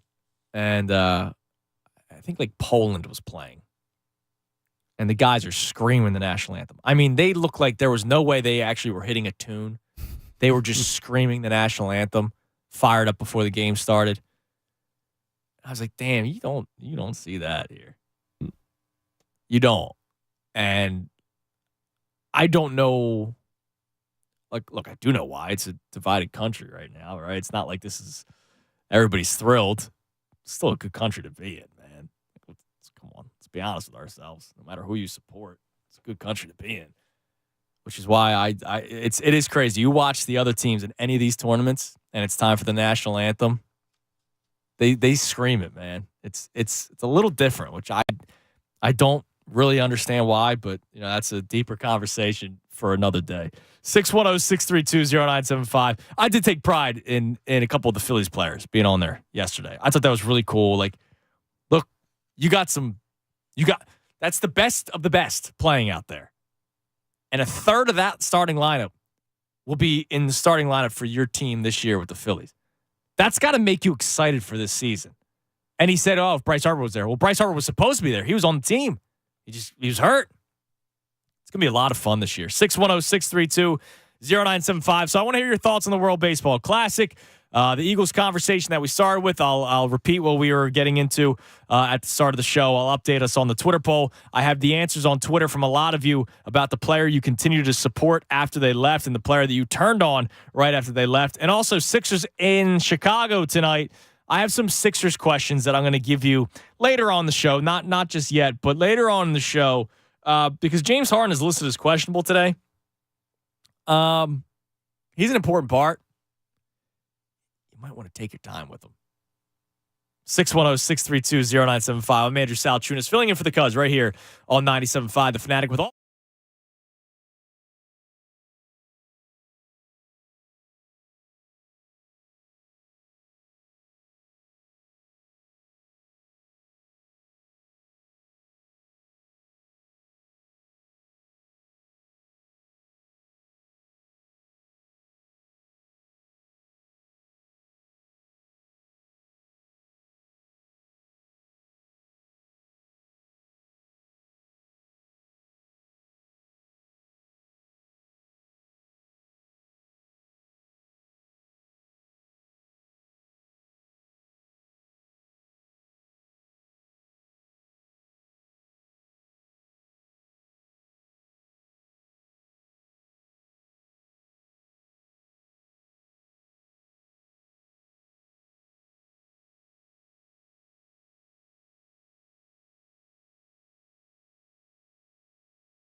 Eagles talk in Philadelphia. 97.5 The Fanatic.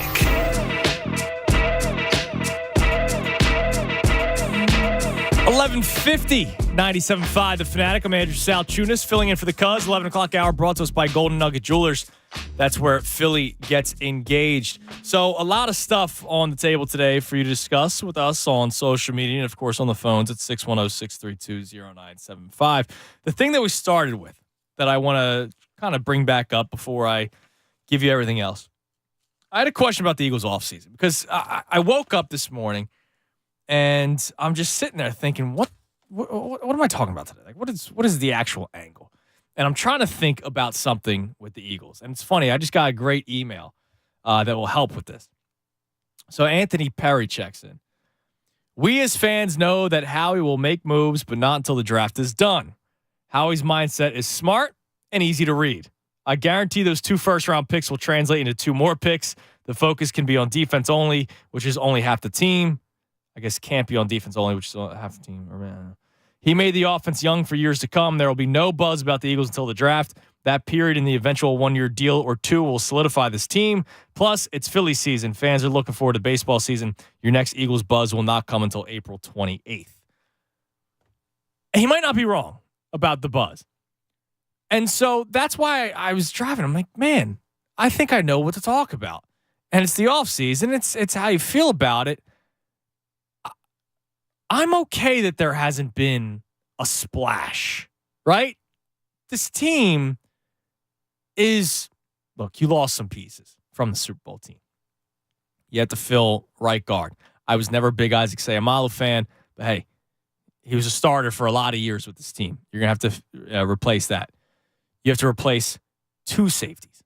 I know they brought in Evans, but is he going to be one of your starting safeties? Is he going to be a depth guy? We'll find out.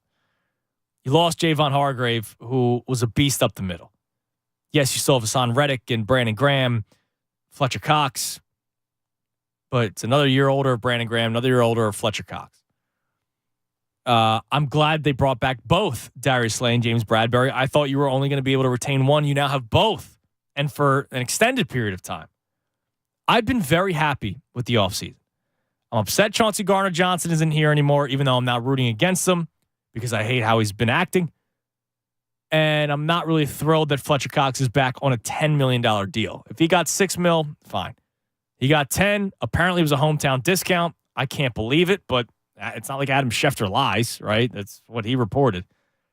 So the offseason has kind of been, I don't know, it's just been solid. And so that makes me still excited for this team. And so we have a poll up, and that poll of the day is always brought to us by Marvin E. Cann's Heating and Air Conditioning. Marvin E. Cann's Heating and Air Conditioning is open and able to assist you with any emergency service and replacement needs, including installation of air scrubbers and other air quality products. Visit marvincans.com. 975 Midday's the question. How are you feeling about the Eagles offseason so far? Excited. Great work, Howie. Indifferent. Not happy. Need more. Indifferent. Well ahead in the lead. 55.6% of the vote. Excited. Great work. Howie is 30.4% of the vote. And not happy, I need more, just under 14% of the vote. So maybe Anthony's email is correct that, it's just been a solid offseason, but we're still waiting for more moves to come, which I guess is he's more indifferent saying need more, not happy, need more. I just look at it and I go, what else did you want them to do? I'll ask you, Ray, because you like what they've done. That's right. But you're kind of, it seems. I'm just here. I'll take indifference over being upset. That's kind of where I'm at with this, where it's, and I think Anthony has a good point in the email of, there's probably more to expect, but I am not sitting here upset with Howie that things haven't, there hasn't been a splash, because I wasn't expecting a splash. I wanted to keep as much of the core together. Now, CJ Gardner-Johnson was my guy. I wanted him back badly. Yes. Very badly. But at some point, I can't blame management for a player that doesn't seem to want to be here. He seemed to want to dictate the terms of what was happening. If there's no negotiation to be had with a player, and you could tell the agency's kind of similar in what the player wants, and especially similar in the way that they go about voicing their displeasure, I can't force upon Howie, you have to go sign that. I consider to be disappointed he won't be an Eagle, but I understand the circumstances that went into it, and maybe I'm being a little little too rational on this one, but I just don't feel the need to get over the top, over the moon about the offseason, but I'm certainly not going to sit here upset and rip the offseason. There was one move that I wish they had. Like you said, you wish C.J. Gardner-Johnson was back. Yep. I was never going to pay Hargrave that money. And I think if Hargrave was paid like that, there would have been you're paying a 30-year-old defensive lineman. Yeah, we would have freaked out. 4 years, $80 million, 42 of it scared. Like whatever the ridiculous guarantee he got was.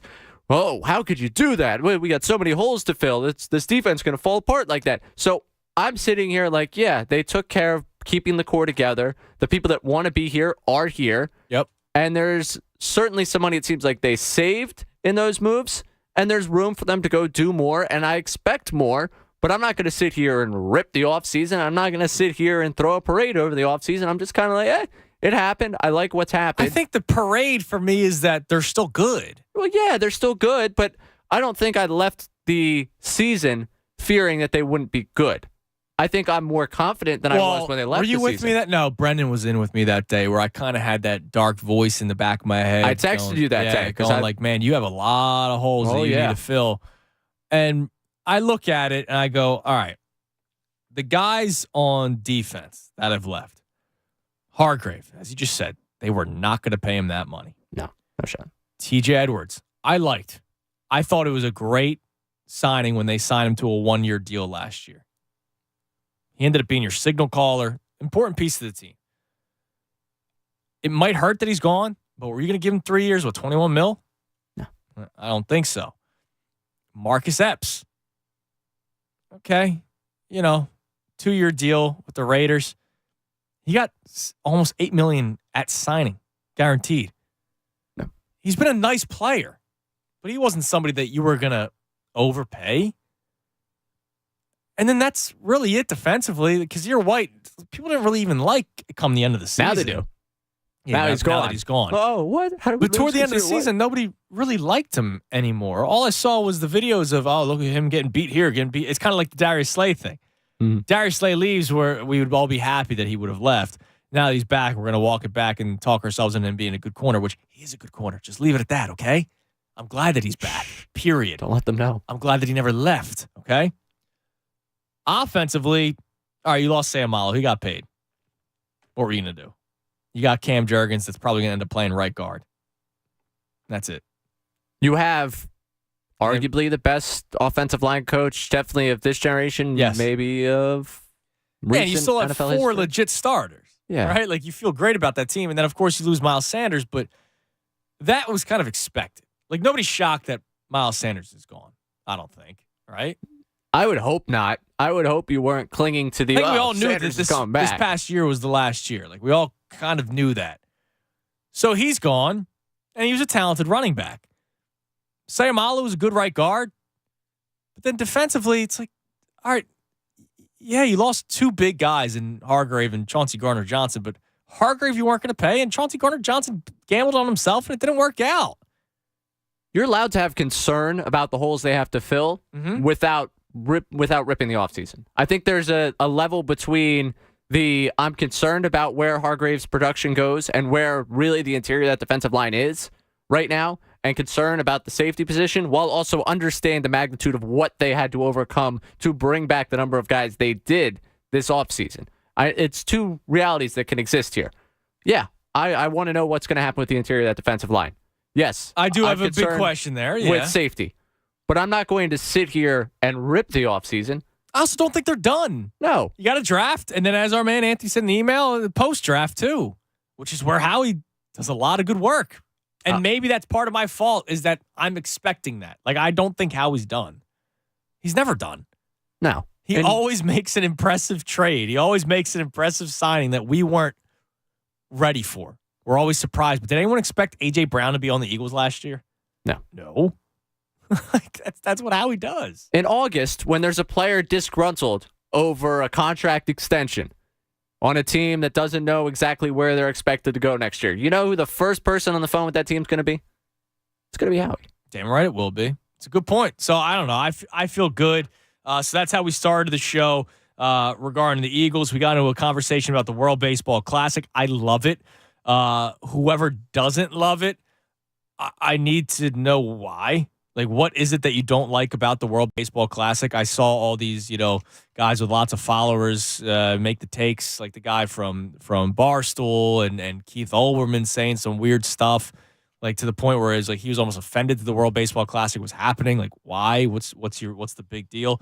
I loved it, and I loved every second of it, and I want more of it, and I want more of it in all sports. I almost think, what if you did something every year, but it's each sport? And you're kind of close to that now where you have the Olympics and hockey every 4 years and basketball every 4 years. So that means every 2 years you have one of those two going on. What if you threw in a World Baseball Classic in there? So it's not every 4 years you have to wait. So that each year you have one of them. You have hockey 1 year. You have baseball 1 year. You have basketball 1 year. The hardest one's going to be football because I don't think you'll get extra football with the top talent in the NFL. Like, that's not going to happen. That will never happen. But the other three, if every 3 years I have one of those, pretty close. Like, I would. Why wouldn't you? You just have to put baseball in the year that the 2 years that hockey and basketball aren't going on. When's the next Winter Olympics? 24. 24. Right? Okay. No, is that summer? Oh, is it summer? All right, whatever the next Olympics is. Hold on. Throw me off here. Didn't you cover the Olympics? Wasn't that part of your... No, I didn't get to cover the Olympics. Thanks for reminding me. COVID ruined that. COVID. I would have went to Japan. I would have been able to go see a Japanese baseball game. While you're talking about how it was great to see the way they play, that was what I was excited for. I mean, obviously the work too. Thank you, Temple. But I was very excited to go to a Japanese baseball game. Yeah, Thank you for opening up that scab. Sorry. All right, so we got the Summer Olympics in 24. So think of this. World Baseball Classic in 23, Summer Olympics 24. You do another World Baseball Classic. You saw how popular it was. I think it's almost more popular than the basketball Olympics at this point because Team USA just rolls, right? So you go baseball, World Baseball Classic every 2 years, and then you put basketball and hockey, the other two. So if you go World Baseball Classic 23, Basketball Olympics 24, World Baseball Classic 25, Winter Olympics with hockey 26. Worried you're going to go oversaturation on the baseball. Fine. Soccer. So we got to move the World Cup. Make the World Cup work into that. Oh, boy. Going to upset a lot of people in Europe. Why? Because we're going to end up messing up with the flow of the schedule. I don't know how soccer people do their schedule. Learn to adapt. That's all I got to say. Wow. Just like how championship games should end on a final goal. Yes. And not overtime. You take a lead and it still goes on. I'll be sacrilegious to your sport. That's a stupid rule. It's dumb. True. Like if you score a goal in overtime, game over. That's it. I'm all there with you. Though I do think soccer's got it right with the relegation. Yeah, I think that's love cool. relegation. No, I think that's awesome. I like that. It's just I can hate a rule. You can hate a rule. I was giving them props for a rule. Soccer fans make me laugh, right? Because you get so offended if there's something that we don't agree with, right? But you probably hate rules from other sports. It's true. Probably the use of hands in any sport probably offends soccer fans. I don't even have to go with the hands thing. Like, I argue with baseball fans now about the new rule changes. Learn to adapt. That's all. Gentleman's game. Like, come on. Learn to adapt. That's all. It's like baseball. Spike the bat. Damn it. Show some emotion. I love it. World Baseball Classic. In the World Baseball Classic, it is okay to hit a home run and your entire team storm out of the dugout and basically surround you at home plate when it's the fourth inning. But if you show a single amount of emotion in a regular season game in the major leagues, and it's the same players are involved, you showed up my pitcher. And now somebody's getting beamed. Why are the rules different, Ray? I don't understand. Why? Because of pride of your country as opposed to pride of Philadelphia? Why? I don't get it. Show a little emotion. Does it matter who's managing in these games? Does it matter some of the lifers don't enjoy it? I guess. I don't know. Crazy. And I also think it's one of those things, we're all coming together for this short time. Like, let's have as much fun as possible. Maybe that's what it is, but it's ridiculous. I want to see emotion. Spike the bat, dance coming off the mound when he strikes someone out. I don't care. I loved Marcus Stroman for that reason. Yeah, show me some swagger. Let's have fun with it. This is supposed to be fun. This is sports. Let them have fun. So angry about the littlest things. Ridiculous. All right, let's go to the phones. Joe on the Turnpike. Joe, what's going on, man? Hey, guys, I think the reason they signed Graham, Graham, Cox, Blake, the dead cap money was the issue. So if they cut Cox, if they let Cox go, I think his dead cap was $17 million. Okay, then you have Slay's was $27 million, and then Graham's I don't know what it was, but don't forget they're paying dead cap money this year for Brandon Brooks like almost $10 million. Mm-hmm. So those signings, if they release Cox and it was $17 million, you still have to sign a defensive tackle, right? Well, now they spread that out, so maybe next year, and I don't know exactly, but next year's his dead cap money might be half. So Cox will probably play at $11 million, and that's a salary, but his dead cap will be cut in half. So those are the primary reasons. So, in fact, they did it last year with Barnett. Okay. They had Barnett. Excuse me? No, I said okay. You're right. I'm not disagreeing with you. So that's the primary reason he probably signed those guys. Now, did he want Gardner? I think everybody kind of wanted him because he kind of 6 interceptions. That's what you look at in 12 games. Everybody's like, oh shoot, man, that's great. Yeah. So, but is he done? Probably not. I've ripped him for those picks over the years, like the Marcus. As you should have. As you should have. And the Danny Watkins one, I went ballistic. I was actually with Gary Cobb at a draft party, and I went, "Are you crazy?" I mean, so things like that upset me when you try to be smarter than everybody. But you look at the Goddard draft. There was only 4 players, right? But that was a great draft. And he hit on him. Yep. Okay. So I think he's going to make a trade to get into the. He needs a 5th round pick. What does he need? A 4th, 5th, and a 6th. He doesn't have anything in those. So I think he's going to flip one of those ones down to maybe the 30 goes down to a 2 and picks up something, or the 10 goes down. And the guy I really like is Deontay Banks. Maryland had 17 sacks. The man could cover. That's how you judge a defensive back. Yep. When Revis got picked, that Pitt Panther team had like 14 sacks, and he was a blanket on everybody. So you have to look at your defensive backs and again, and let's go back to our defensive backs. Are they that good? We had 70 sacks. These guys had to get rid of the ball pretty quick. Yeah, but here's the deal. I don't think they're Darby and Mills, right? And I appreciate the call, Joe. And the reason why I say that is because the 2017 team, even though they didn't have anywhere the same amount of sacks, that defensive front caused pressure all the time, right? And Jalen Mills and Ronald Darby were your 2 corners that year. And they played very well during the regular season. You get to the Super Bowl, you're not pressuring Brady. And what happens? Brady throws for 500-plus yards, right? James Bradbury and Darius Slay are not Ronald Darby and Jalen Mills. These guys are good corners. You go to that Vikings game, they shut down Justin Jefferson, right? Like, these guys are good corners. The one game where I really was like, wow, Darius Slay played poorly was Week 9 against the Commanders. Their first loss when Terry McLaurin went off against them. And Heineke was the quarterback. That was the only game. So I don't think there's anything because, look, it's a marriage. All defenses should be. If your front 4 is good, your corners are good. If your corners are good, also gives your front 4 a little extra time to get to the quarterback. It's a perfect marriage. And I just hope that they do bolster that interior defensive line a little bit. Look, he made a good point about the dead cap money, right? To me, it's just, all right, I'll be honest, like I get done with a guy, right? It's just kind of the way it is. 610-632-0975. Also, so the other fun thing that we're doing on the side is the player that you turned on or the player you could continue to support when they left. So my man Rob checks in. He said he turned on Wentz, but still supported Ben. Now, what? I will say, he said a lot of it had to do with mental health. And he says he believes in him about it because I have no reason not to. I bounce back from my experiences, so I tend to root for guys to do the same. So I understand that. At first, when he said that, I thought, like, dude, what?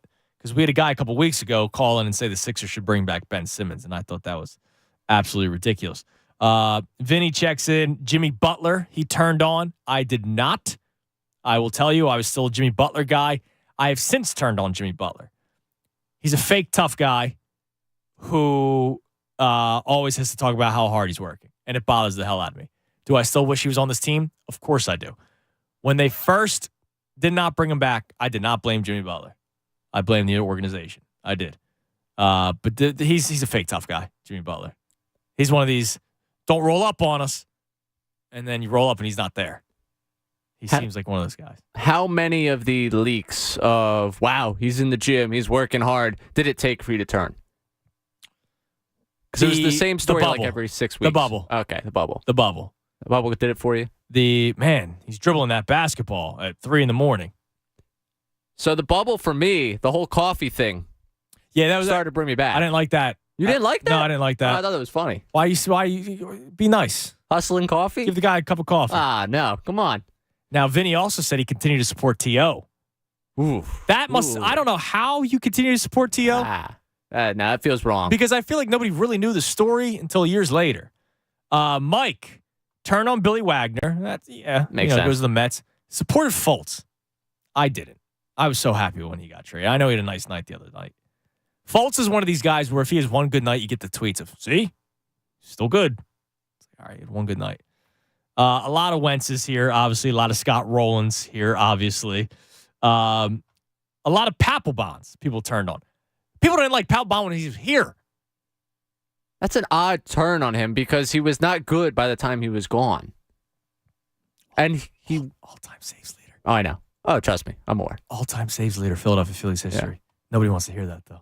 By the time he was gone, it wasn't like he was the Papelbon you brought in. Right. And Papelbon also came in, to Papelbon's credit, he came into a situation that he thought was going to be much different. I heard that podcast. Yeah. He did. He said a lot, and he has done a lot where it's, okay, Papelbon, just kind of keep quiet. You can enjoy the fact of what your career was. But he did come into a situation in 2012 where he was like, oh, wow, this could be really fun. And it was the exact opposite of that. Yeah, it did not go well. Also, a lot of continue to support Dawkins on here, which, of course, that's a good answer.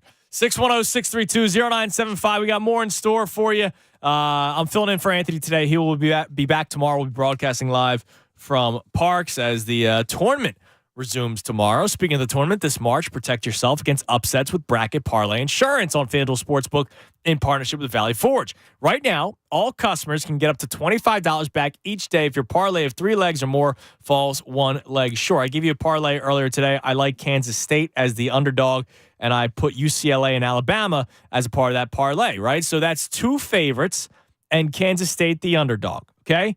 If Kansas State is the one team that loses, I get my up to $25 back with the parlay parlay insurance. With a parlay, you can turn a small bet into a slam dunk, and with cash out, you're calling the shots. You can close out your bet whenever you want before the game is over. Just sign in to your FanDuel Sportsbook account or go to FanDuel.com/Fanatic to sign up today. That is FanDuel.com/Fanatic, and make every moment more with FanDuel, America's #1 sportsbook. You got to be 21 plus and present in PA. Bonus issued as non-drawable bonus bets that expire 7 days after receipt. Max bonus bet $25 per day unless otherwise specified. Restrictions apply. See full terms at FanDuel.com/sportsbook. Gambling problem? Call 1-800-GAMBLER.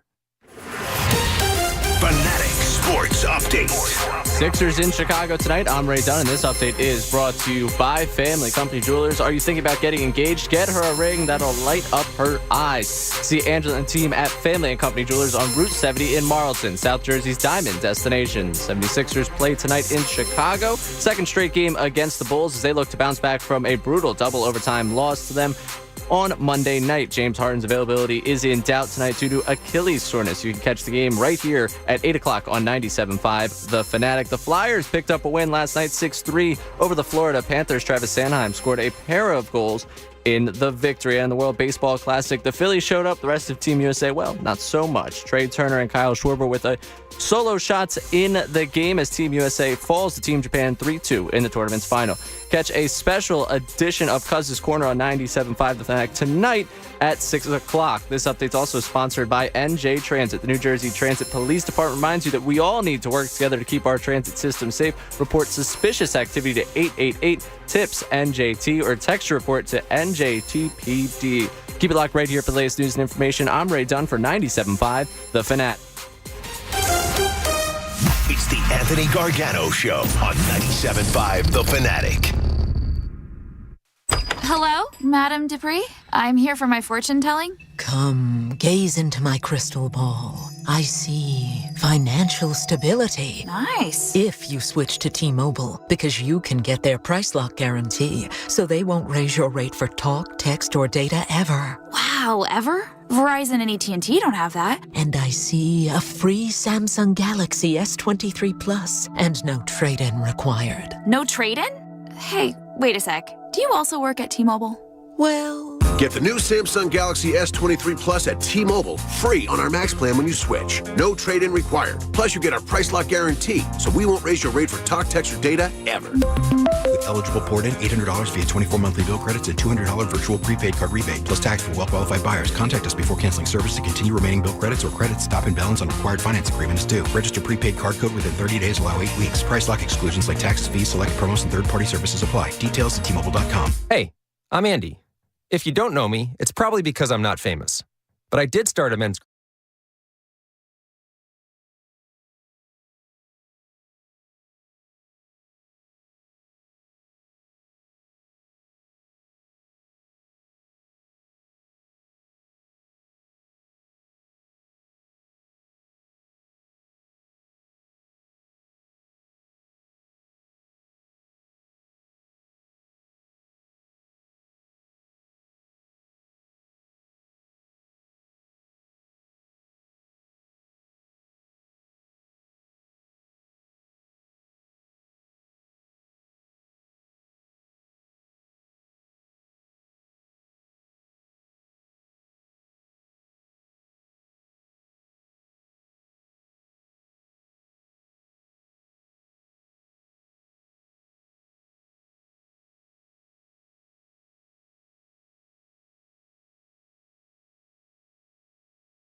Hi, The Fanatic. I'm Andrew Salchunas, filling in for the Cuz. Anthony will be back tomorrow. 12 o'clock hour brought to us by Service First Heating and Air Conditioning.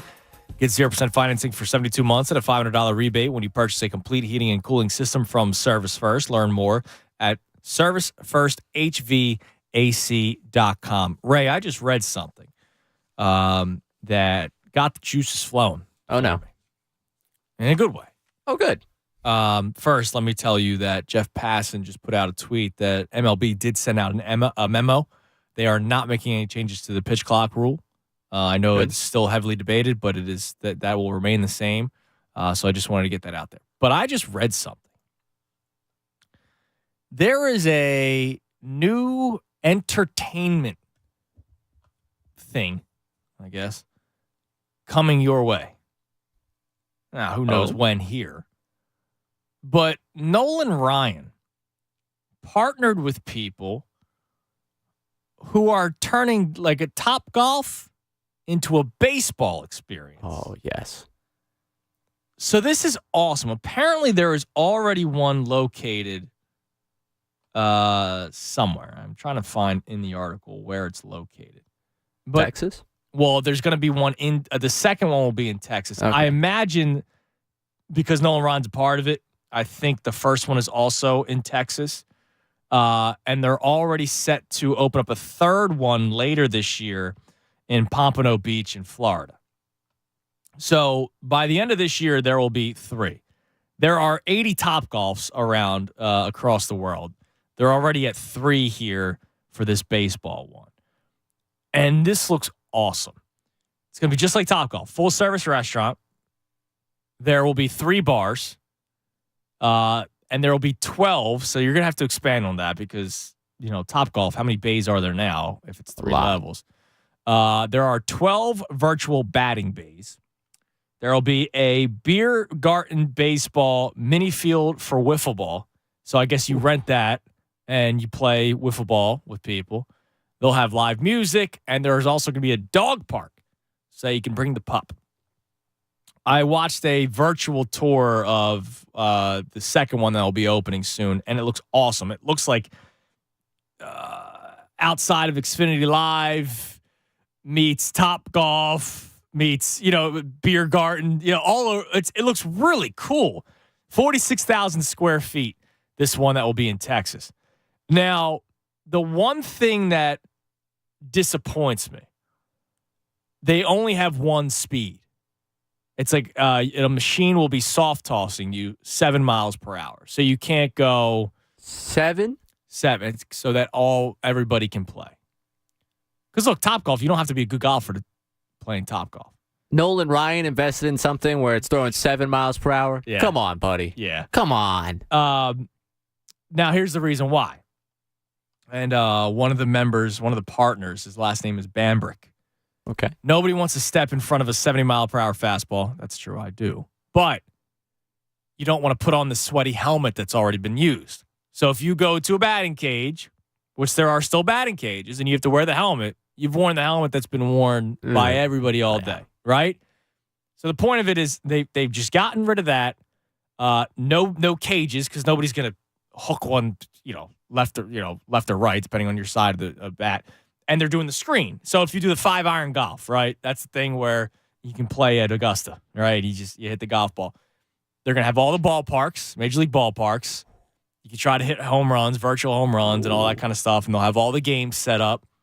I think that's really freaking cool. Oh, I think it's awesome. I'm all in on this. I will 100% participate in this whenever it first opens here in Philadelphia. I'm going to Florida. Right now, it'll be $30 per person for a 90-minute experience. Obviously, all the food and beverage will be extra. I think this is going to be freaking awesome. The only problem is you're going to have to find good location because they also have the wiffle ball field. So you're going to have to make sure that you got some space. If you've been to the Topgolf in, is it Cherry Hill? I guess Technically it is. Cherry Hill, but yeah, I've been there. That's a big space they have. I see them building the one in Valley. I'm excited for the one in Valley Forge. Yeah. I cannot wait. That's a lot of space. Oh yeah. You're gonna have to have more than 12 bays. Yeah, at some point. You have to. You have to. Now, the one in Pompano Beach is going to be 3 levels. So kind of like what we see at the Topgolf now. So that will be more bays. But this looks really cool. So I'm in on this. I guess you are as well. 1,000%. Except I would like a little more speed. And I'm going to be honest with you. We've got the technology to do, students are having computers write their essays for them at this point. Like, I think we could come up with something that cleans the helmets and makes the helmets, faster to get repurposed there. So I can at least swing. I'm not a physically imposing guy. I know that might come as a shock to a lot of you out there. But the 7 mile per hour for me, the faster it comes in, the further it goes out. I'm not really able to muscle the 7 mile per hour out at Citizens Bank Park or virtual Citizens Bank Park. I kind of need a little more speed coming in to knock that ball out. So I'm going to need something. I'm going to need a little bit of advancement, Nolan. I know this is the beginning of a long process with this, but I'm going to need some speed, all right? Yeah, and I see. It's like softball. So somebody's told me to go to the website. I'm watching it right now. It's just a little soft toss for you. Yeah. It's not, you're not in a full cage. Okay. So you would have to invest even more if you're Nolan Ryan. I get it. You're going to, look, by the way. By the time he gets here, we'll be good. By the way, you want to do, 70 miles per hour, I'm sure you would not be able to drink. True. That's a good point. That would be imagine if you're stepping in the box and you've had like 8 beers. It's like a graph. And now all of a sudden you want to be like Jimmy Rollins in the old Modell's commercial or Dick's Sporting Goods commercials. Do you remember that commercial? I don't know if I do. It's like Happy Gilmore. Remember when Happy Gilmore I was thinking Happy Gilmore was the one I jumped to, but I'm glad that we're on the same page with that one. Yeah, Happy Gilmore just, again, that's not a good idea for me either. I'm breaking a bone that way. But yeah, I think there's a graph. I think there's maybe as it goes longer in your time being there, they start taking the speed down, knowing that you've been indulging a little bit. So you might start a little quicker. Or you have maybe an escalator of speed, then drop down once they know that, all right. Like beat the clock, but pitch-wise. Yeah, they're starting to feel it. And we can't be peppering 70 miles per hour. Is it someone that found the beer garden and forgot to leave the beer garden for a little while? Yeah, I think it's cool. Like I would 100% go to this. I'm not the most talented golfer. I like Top Golf. It's fun. So I imagine people would like this. I can't wait. I like count the days. I would wait. What, the Top Golf? Oh yeah. Oh, I thought you were going to say the baseball. No, I don't know. I don't know when that's coming to Philly. So I can wait for that one. That way, I mean the Top Golf at Forge. When's that one opening? I think it's this summer. But I'm excited. It's like right there, going to my parents, so I'll be able to hit the Top Golf, say hello to the parents. It's gonna make for a great day for me when I have a day to make a great day. I'm happy for you. Thank you. I'm glad you are. Feel free to invite me. Sure. You don't have to. Yeah, I know. You promised inviting me somewhere. It's fine. It's cool. Whatever. Let's go to Aaron, West Philly. What's up, Aaron? Hey, what's up, fellas? How you doing, man? What's going on, Andrew? What's going on? I watched the game last night, man. I knew when Schwarber hit those, it seemed like 20 foul balls. Yeah, dude, he was on every pitch. Yes, he did that before, didn't he? I thought I'd seen him do that before during the playoffs. He fouled off a lot of stuff. Yeah. Then he smacked the home. Yeah, he was on it, man. He gets that timing down, bro, and you want to keep on throwing that pitch, you're going to smack it. And Trey Turner, we got a treasure, man. I can't wait till the Philly season, bro. Dude, he is going to be so good, and he is one of the biggest stars that we have not talked about. It's the strangest thing, man, and I guess because and my theory is it happened so early. Like, you remember Harper, we waited 100 days to sign him, and then you sign him, and the season's right around the corner, right? Whereas Turner, they signed him, I feel like you blinked, and he was on the team, and then you've just waited. But he's been great this spring. He's obviously been great in the World Baseball Classic. Like, I can't believe he's not been talked about enough. I just think, Eagles was going on. Everybody was immersed in the Eagles. It was going there. And then we didn't see him too much in spring training because he had to go. Yeah, well, you've been able to see him in the World Baseball Classic, national TV, right. And he's been good. Andrew, ain't nobody watching it but us. You ain't got people are not interested in it. Well, maybe here, but nationally, it's been watched. I mean, they've broken viewership over like all the Major League Baseball events. And that kid for Japan, man, that hit the homer, man. Yeah, that was awesome. I don't know who he is, but somebody gonna pick him up. Let's get to the Eagles. I think I wasn't a big T.J. Edwards guy like everybody. I don't know what. He was a solid player. He was your signal caller, and he was a solid player. He didn't hurt you. Okay, he didn't hurt you. Apps wasn't nothing apps. Okay. I don't think Howie did a bad job at all. No, I think he's done a good job. Yeah, he did a pretty good job so far. And you know me, I'm not a Howie guy, right? But I give credit when credit is due, and he deserves a lot of it. He's done a good job. Right. And what's the thing you're talking about? People leaving and going? I didn't catch Who's the player that left that you still kind of supported? And for me, that was Jason Worth. I thought he got crushed when he got the bag. Good for him. The player that left that I quickly turned on, Chauncey Gardner-Johnson, just because he's being an a-hole about the Eagles fans already. Okay, I got to give you a double jump. When Deshaun left and McCoy left, I was crushed. Yeah. When they both left, I was crushed. So you were still supporting them when they left. Yeah, and I don't know what the hell shit is going. I still think. Well, yeah, that guy. Appreciate the call, Aaron. Now, great answer. That may actually replace Chauncey Gardner-Johnson for me because I still feel a certain type of way about him. And my man Chaz Boyd tweeted it in for him himself personally. But if you listen to the show, you know how I feel about the guy. JJ Redick. Great analyst. I'll leave it at that. But I hate his smugness. Let me also say this. Not every basketball fan is a diehard fan. Not every basketball fan knows all the ins and outs of the sport. He talks down to everybody. Yep. Which I don't like. When he rips Stephen A. Smith or anybody when he's on First Take, it's like a funny clip that goes viral. Oh, look at JJ. He's saying what we all believe, right? But if you ever listen to his podcast, he's always talking down to you.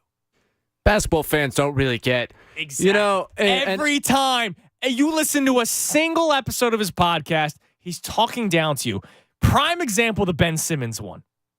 Oh, they didn't understand the tape, those Philly fans. And he's yeah, Ben, you're right. Stop it. I guarantee you, when Ben doesn't take that shot, JJ's probably like, dude, what are you doing? And he wasn't on the team because he left, but whatever. Like that, there's no way you could actually agree with Ben Simmons in that situation. None. But he tries to do the whole, us basketball players. He's always talking down to you. So as much as you love him calling out Stephen A. Smith for stuff on the show, which I agree with sometimes, I respect Stephen A. Let me make that clear, too. The guy's a titan in this industry and has made a lot of money doing his craft, and he works hard and is always on TV, sometimes not to his fault. Like, he shouldn't be covering the MMA. He doesn't know anything about it, right? But there he is. That's the staying power. JJ Redick always talks down to all of you, all right? It was also pretty well documented. You talk to anybody who's covered the Sixers, especially during that time. Talk to people with the Sixers during that time. When JJ signed the big contract, he got overpaid, and it was kind of like an under the table agreement of when this contract's up, you're gonna, you cool to stay because we're gonna have a team put together, right? And yeah, I want to be close to my family. They live in Brooklyn. New Orleans is not that close to Brooklyn. But New Orleans paid him a lot of money. Now, I've had this debate with Devon, my man Devon Givens. We've had this debate a lot. I know the Al Horford thing. People were waiting on, all right, what's Jimmy Butler going to do? What's Jimmy Butler going to do? All right, how are we going to replace Jimmy Butler? So JJ signed a deal. I think the Sixers always thought that they were going to get JJ because of what they discussed. It's been talked about by not me, but by people that cover the team. And he rolled. But he also gave the BS of I want to be close to my family, which is why I'm here in Philadelphia. And Brooklyn's a 90-minute train ride, blah, blah, blah. And then he goes to New Orleans. And then he goes to Dallas. Gets traded to Dallas and was upset that, A, New Orleans didn't send him to a better team, and then was upset that Dallas wouldn't move him to a better team. Yo, dude, deal with it, man. Like, you're a good basketball player. You can shoot the three ball. You're not Paul George. Yeah, what's the line? Role players talking like stars? Yeah, the Drake. Yeah, the Drake tweet. Yeah, role players talking like starters. Or bench stars. players Yeah. talking like starters.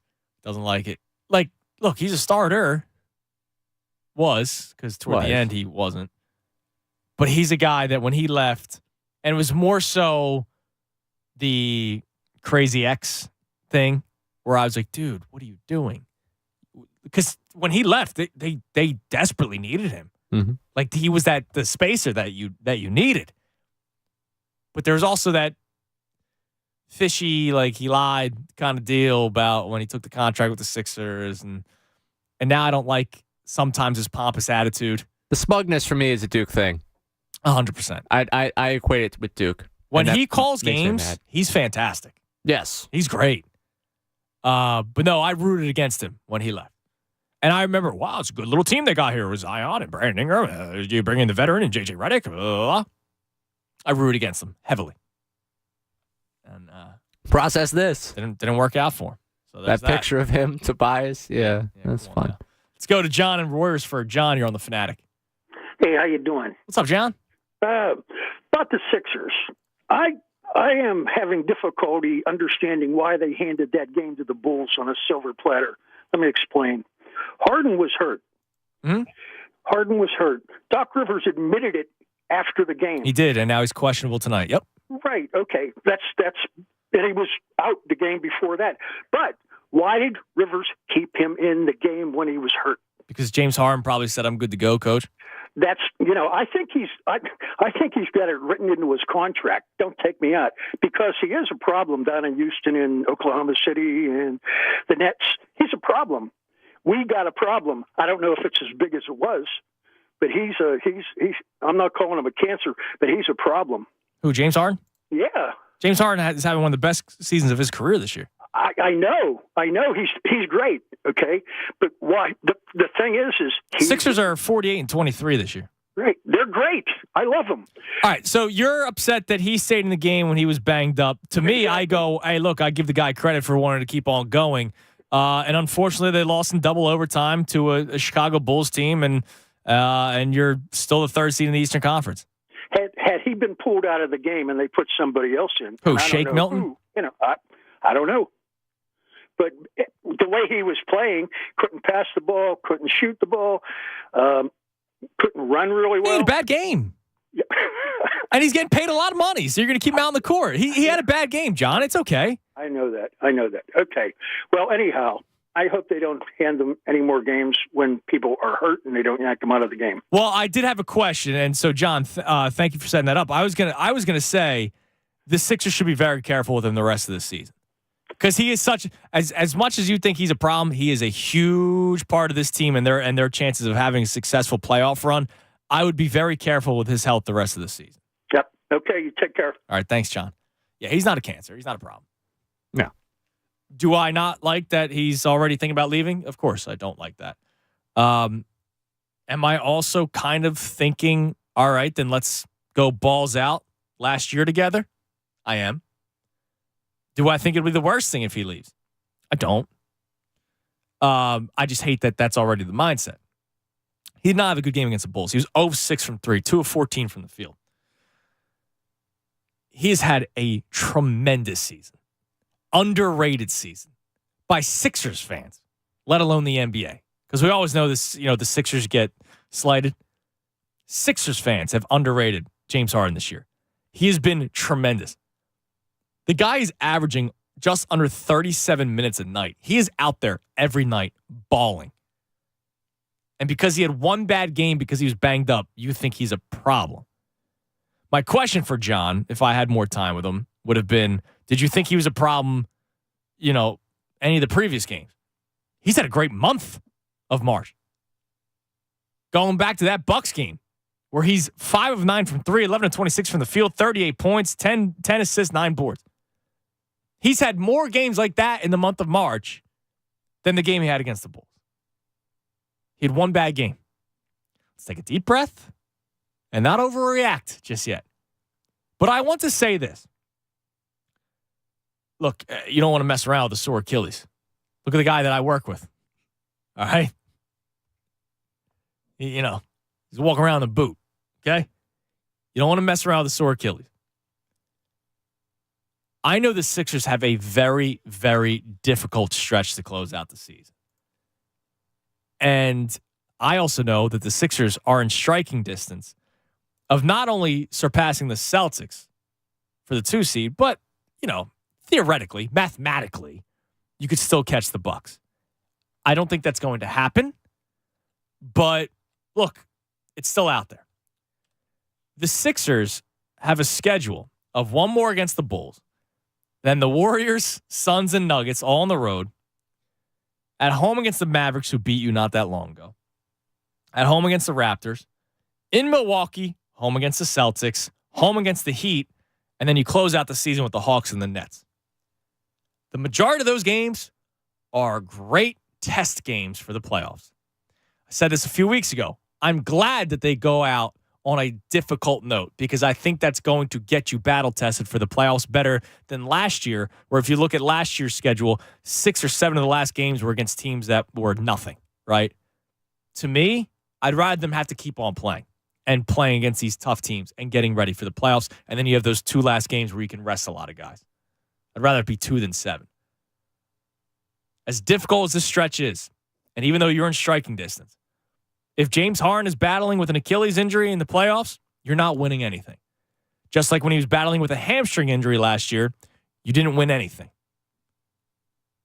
I'm not saying put him on ice the rest of the year, and obviously he knows his body better than I do, and the doctors know his body better than we do, right?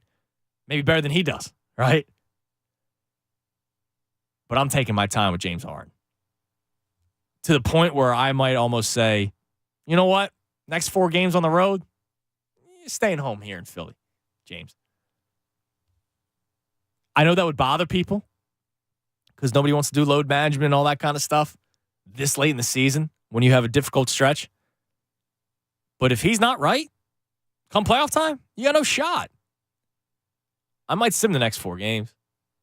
Ray, we'll discuss. 610-632-0975, but he has not been a problem all season long. He's been great for them. I'm Andrew Salchunas filling in for the Cuz. We'll talk about this James Harden situation on the other side, and I see Johnny wants to talk about J.J. Redick. We'll see what he wants to say about J.J., because I know sometimes people get upset when I talk about J.J. This March, protect yourself against upsets with Bracket Parlay Insurance on FanDuel Sportsbook in partnership with Valley Forge.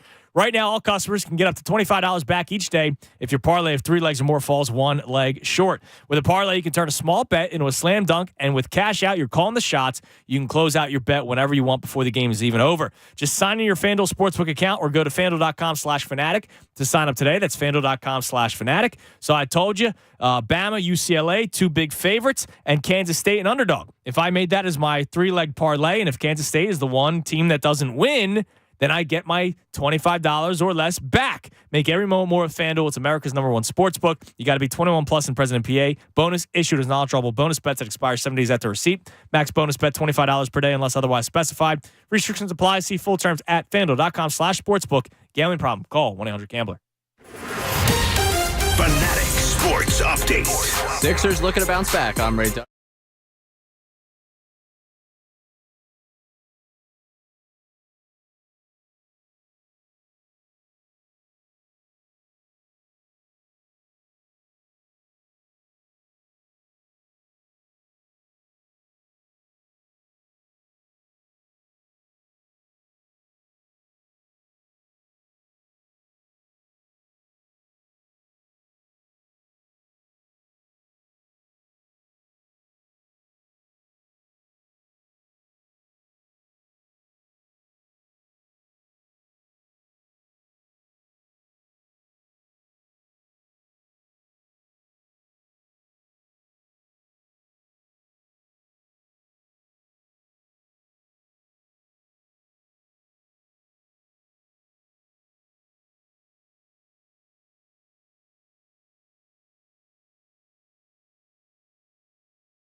97.5 The Fanatic.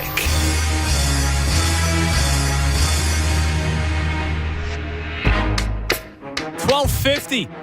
97.5 The Fanatic. I'm Andrew Salchunas filling in for the Cuz. Anthony will be back tomorrow. Don't you worry. I know you guys miss him. He'll be back. Ray, I got very excited. You know, like how sometimes, like, you know things, but then when you hear it or read it, it's kind of like a wow moment. Yeah, absolutely. So for those of you who are like, what the hell are you talking about? I know that opening day is right around the corner. It's true. Not like I know it, right? It's March 22nd. I'm all baseballed up. But the Phillies just tweeted out 20 minutes ago, 8 days till opening day. Ooh. And it was just one of those, yes. Like I know it's right around the corner. But when they tweet out Nick Castellanos with the number 8 days away, I'm fired up for it. Juices are flowing. Juices are flowing. I saw that you tweeted out his quote when he was on with Anthony when we were down there. I did. I was listening. And then he hit a home run that game. How about that? Bounce back. Believe in the bounce back. I think he will. I just really hope he does. If that makes sense. Well, you see, the bar where it's set is not particularly high in terms of a bounce back. I know. I don't think you're getting the 5-year, $100 million player you signed. Well, and that's what sucks. And I know baseball money is a lot different, right? Yes, there's a luxury tax, but it's not like a cap in football. Spend it. So, Spend it. I'm with you. I'm all about it. Not my money. But, man, I really hope he turns things around because that's a lot of money. And here's the problem. Whether it's true or not, public perception is he doesn't seem like that great of a guy. Like, part of the reason why you love the daycare. Right. Not only did they have nice moments, they seem like lovable dudes, right? Innocence. A real youthful innocence about them. So, Nick Maton can hit 250. Wolfie. But can bark at people. Yep.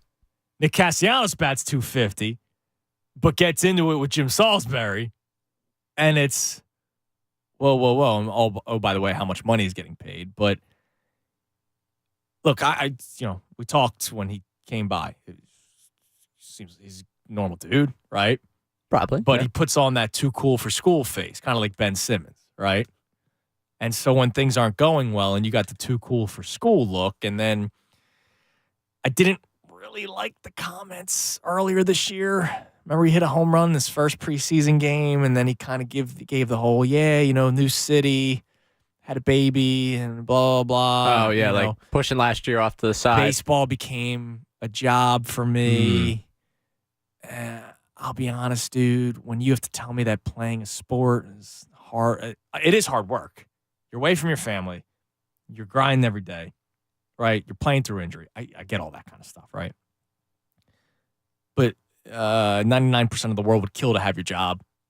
True. So when you give me that, and like I had a kid too, right around the same time you did. That is true. All good points. You go through it, man. And I didn't have to leave Coop, right, and go on the road and stuff. But it's not like he came home and played well. You know what I mean? So he could be one of these guys where people quickly turn on him. Like you saw JT Realmuto made a comment about just a little bit of money. Yes. I love JT Realmuto. When he said that, I thought that was one of the dumbest things you could say. Because your audience is that's a salary. Your 3 games of money that you're missing, right? That's like a year salary. Way more than a year's salary for some of us in the radio industry. Yeah. Right? Yeah, I was unemployed. Ray, post-college, was quite upset. Employed Ray is upset. Ray was still Employed upset. Andrew was upset, okay? So when he says that, it's like, dude, you got to know who you're talking to, you know? He said that quote, and he was having a good year. Not as great as he had second half of the season, but he was having a good year at the time, and people wanted Garrett Stubbs to play. Stubbsy. If Castellanos starts struggling, it's probably gonna get ugly here. Because here's the thing. I love that his family has his back. Love it. But it's like an Anna Horford situation all of a sudden. Oof. It's like a Liv Simmons situation all of a sudden. where it gets uglier and uglier and uglier. So I really hope he has a good season. Yeah, just be simple. Go hit some home runs. That's all. Sell some of the I didn't go to college. I just hit baseballs for a living T-shirts. Yeah, just do that. Just do that. We don't even need to worry about it. Hit your doubles. He was a double machine before he came here. Just really hope. I'm praying. I just don't want it to get ugly. I just want him to have a good season. That's all. That's simple. Well, I think he will be helped in terms of the time that he's able to buy with the options behind him to be out there in the field. Because as much as you loved the daycare last year, the daycare kind of graduated and, has moved on. There isn't as much of a daycare as you had a year ago where Bryson Stott is now, hey, it was cute to have you for your first season. You had some big moments. You looked like a big league player. Everyday second baseman. Now you're an everyday player. Maton, Vierling, appreciate you. Matty Carshields, know a thing or two about game-winning hits. Not here. But who are people going to be calling for behind him might be a little bit of a shield for him for that first you got month. Mundo Sosa. I mean, he's going to play, I think, a lot. He looks. We'll see. They seem pretty excited. I mean, he's hitting 500. I don't know where he's going to play. It's going to be the fun every day somewhere different type of thing. It might be because if Harper's not back till, let's say, May, you got a DH one, Schwarber or Castellanos or Hoskins. You'll give Real Muto a day off defensively, play him at DH. So Sosa, other than catcher, can play every position. You could move Bohm to first base for an occasional game and Sosa play third base, all that kind of stuff. Sosa in the outfield is going to be something. It will be. Something. It's We'll going to be see. something of an adventure. We'll see. All right, let's go to Johnny in Bristol. Johnny, what's going on, man?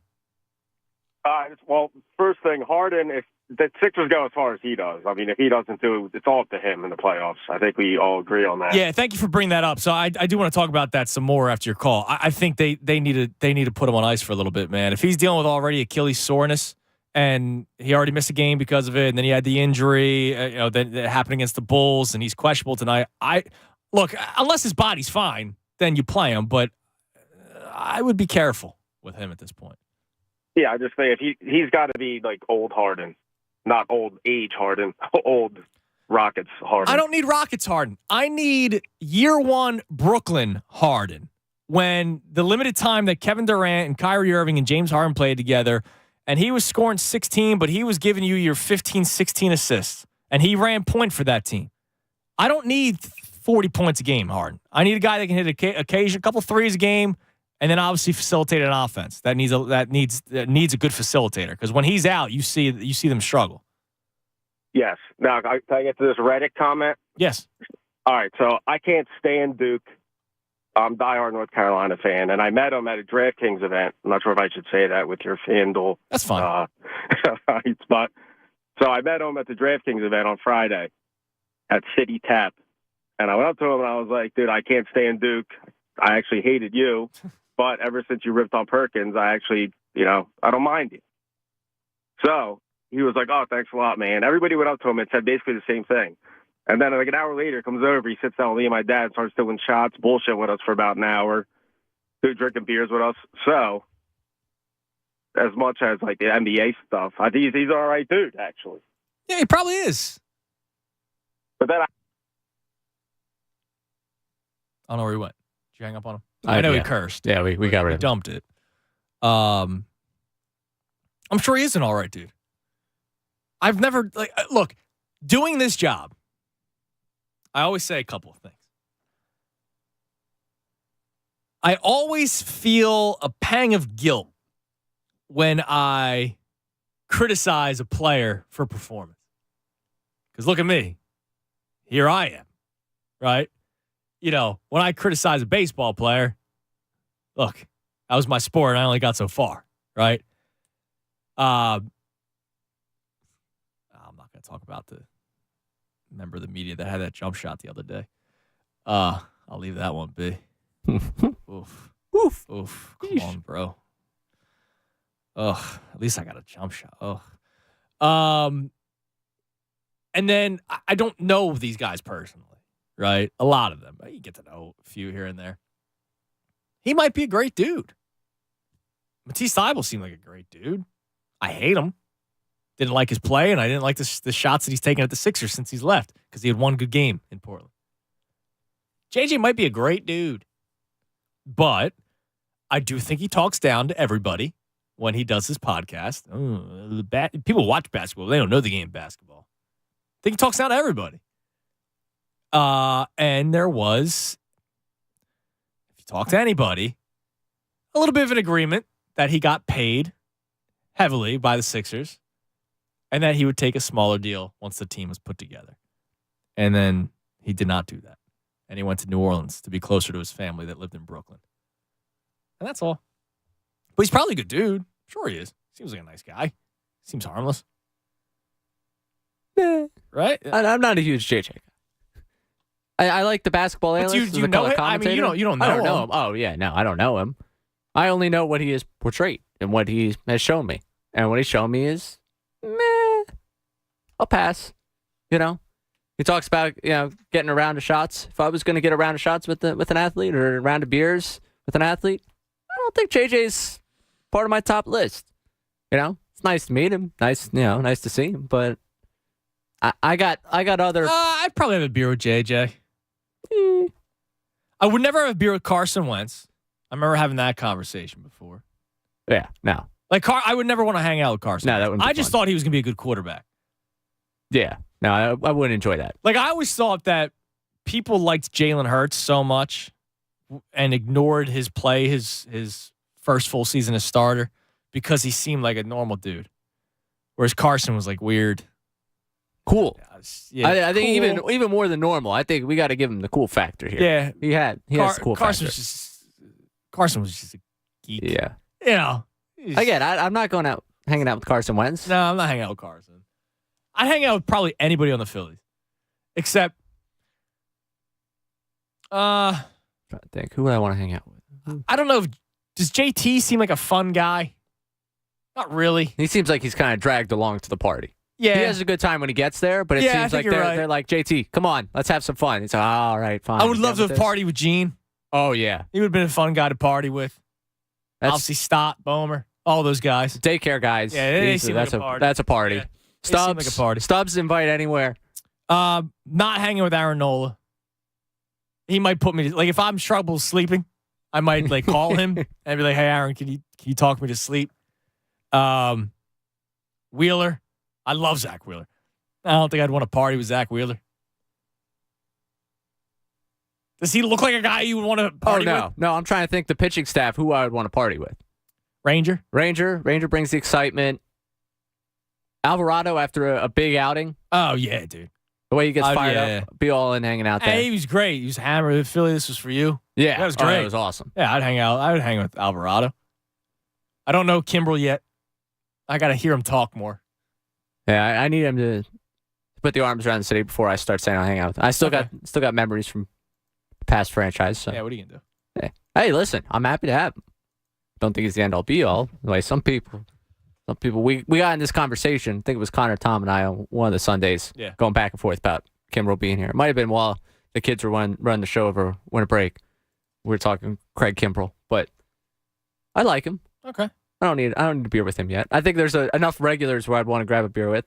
Your guy, Brandon Marsh, probably want to get a beer with him. I'd hang out with Marshy. Yeah. I'd be like, listen, man, can you learn how to hit a fastball? No, I'd hang out with him. Yeah. Schwarber, easily. Yeah. By the way, I see a tweet from Brooke, who does social media stuff for NBC Philly.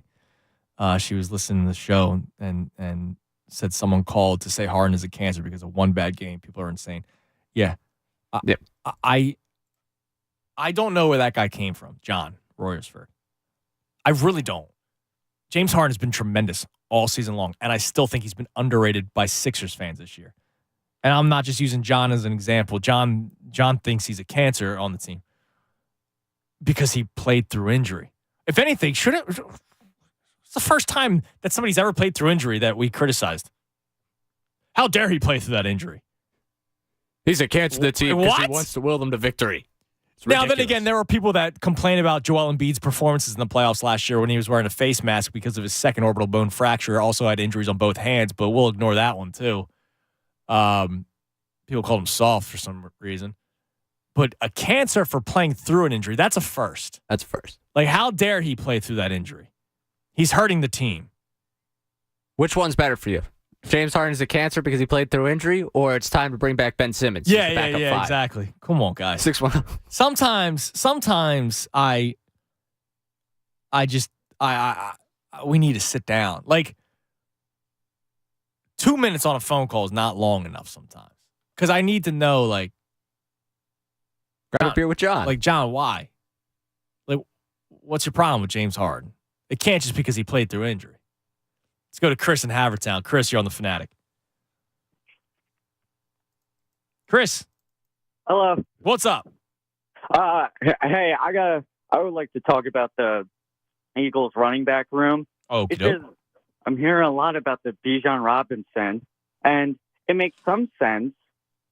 But 10th overall pick, it's just why? It wouldn't be 10th overall. They would either trade down from the 10th and get into that 20 range, or they might even use them with that 30, that pick in the 30. Personally, I think if I'm Howie Roseman right now, I sign Ezekiel Elliott. Yeah, I'm not doing that. Draft comes up, sign trade Slay, because really they're not trading Slay. They just extended him. All right, maybe. But I think you trade Zeke and Slay to move up, and then you get Bijan. Wait, hold on a second. Hold on. You're playing Madden here. So you're signing Zeke to trade Zeke. Yeah. And you also re-signed Darius Slay, and you're going to trade Darius Slay. Let me ask you something, Chris, because you said... want to be here. Hold on. No, Slay does want to be here. So you're saying if I'm Howie Roseman. So you're Howie Roseman, and now you have to work with Scott Boras again. Or any agent again, and you just re-sign a guy just to trade him. How's that going to work out next time you want to sign a player? Next time might be a little. It'll be awkward because they're going to say no.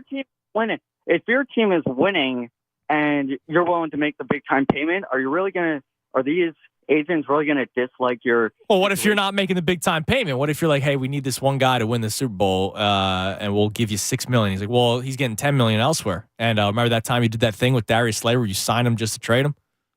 Well, I have a lot of doubt if you're signing a $6 million guy to $6 million, and he's going to be the one to lead you to the Super Bowl. You need that extra pay. What about Chris Long? Chris Long played a pretty good impact for you. Yeah, but you got Cam Jurgens, so why would you get Chris Long? No, I'm talking about, back in the day, 2017. Back in the day. Yeah. I'm sorry. Misheard. It's all right. Yeah, Chris, I mean, I wouldn't do it. It's okay. I wouldn't do it. No. I'll pass. It doesn't really happen. No. It doesn't really happen. I'm going to go back to what I said about John's call. Sometimes 2 minutes is enough, and I just need to find out where you're coming from. In Madden, you could sign Zeke and trade him, and but in real life that's not going to happen. And no. Now I'll also say this because I'm just going to move on. I don't think they're drafting Bijan Robinson. I don't. I really don't. It's not a Howie Roseman move. Unless he falls and you have that late first-round pick. All right? And you get word, hey, he's going to fall till the 10th overall pick in the second round. Right? Maybe then trade back and you acquire another pick for the draft. Trade back 10 spots, you get a future third, and this year's fourth. You do something like that, and then you draft Bijan Robinson, second round pick. Eagles have drafted running backs in the second round before. Sean McCoy, right? They've done it before. They just don't draft first round running backs. That stuff kind of makes sense. Signing Ezekiel Elliott and trading Darius Slay to move up. Is not. I would say no. It just doesn't go that way sometimes. 610-632-0975. Louis says that's a troll. I don't think that guy was trolling. I'm still trying to process it all back here. No, I think that guy legitimately thought that you could sign Zeke Elliott and because he was like, yeah, I mean, Darius didn't even want to be here anyway. It's actually not true. No. If you followed along on social media, they were miserable when the news happened. Tweeting through it. Very upset. And the other part of you don't need Chris Long because you have Jurgens. Yeah, that one I didn't get either. Maybe he was thinking of Kyle Long. Maybe. Former Or offensive he was lineman. thinking Jurgens was Davis, and he was confusing a defensive tackle for, I don't know. Look.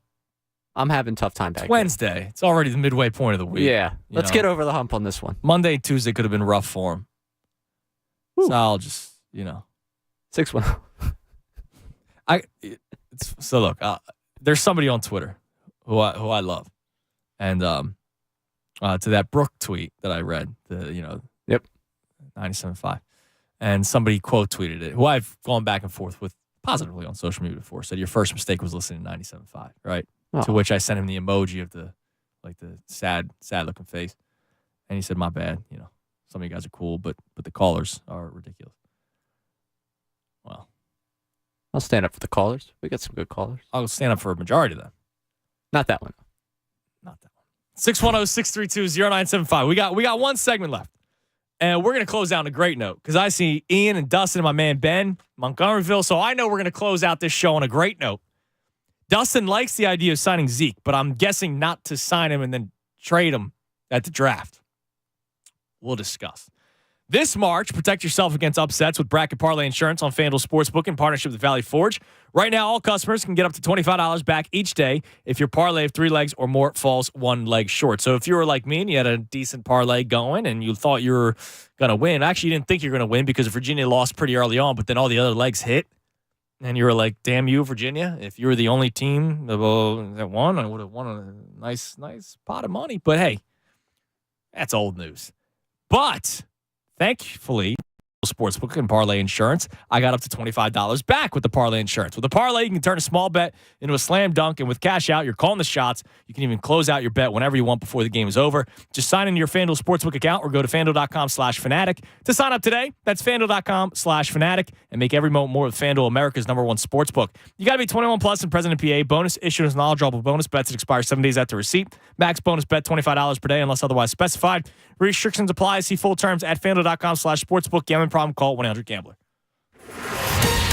Fanatic Sports Update. Sixers in Chicago tonight. I'm Ray Dunn. This update brought to you by The Tile Shop. The Tile Shop is your destination for ceramic, porcelain, and natural stone tile and luxury vinyl tile. Explore a wide range of unique looks and exclusive designs. Visit your local Tile Shop showroom to start loving the home you're in. The 76ers are in Chicago tonight, looking to bounce back from a loss to those Bulls on Monday night in double overtime. James Harden, his availability is in doubt as he's dealing with Achilles soreness. You can catch that game at 8 o'clock right here on 97.5 The Fanatic. The Flyers with a victory last night, 6-3 over the Florida Panthers. Travis Sanheim scored a pair of goals in the victory. The Flyers have now got at least a point in their last 3 games. And in the World Baseball Classic, Team USA falls to Team Japan 3-2, but not without some magic from a couple of Phillies. Kyle Schwarber and Trey Turner both with solo home runs in Team USA's loss.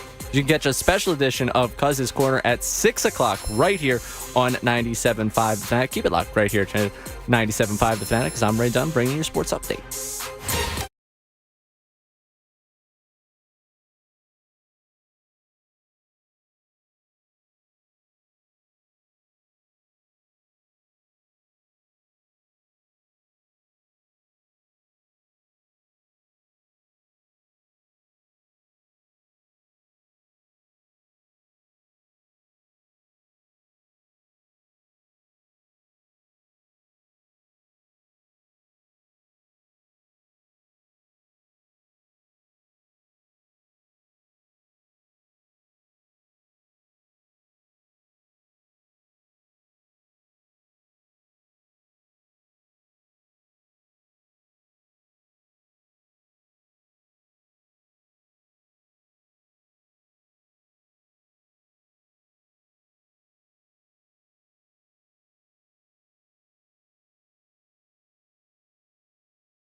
The Fanatic.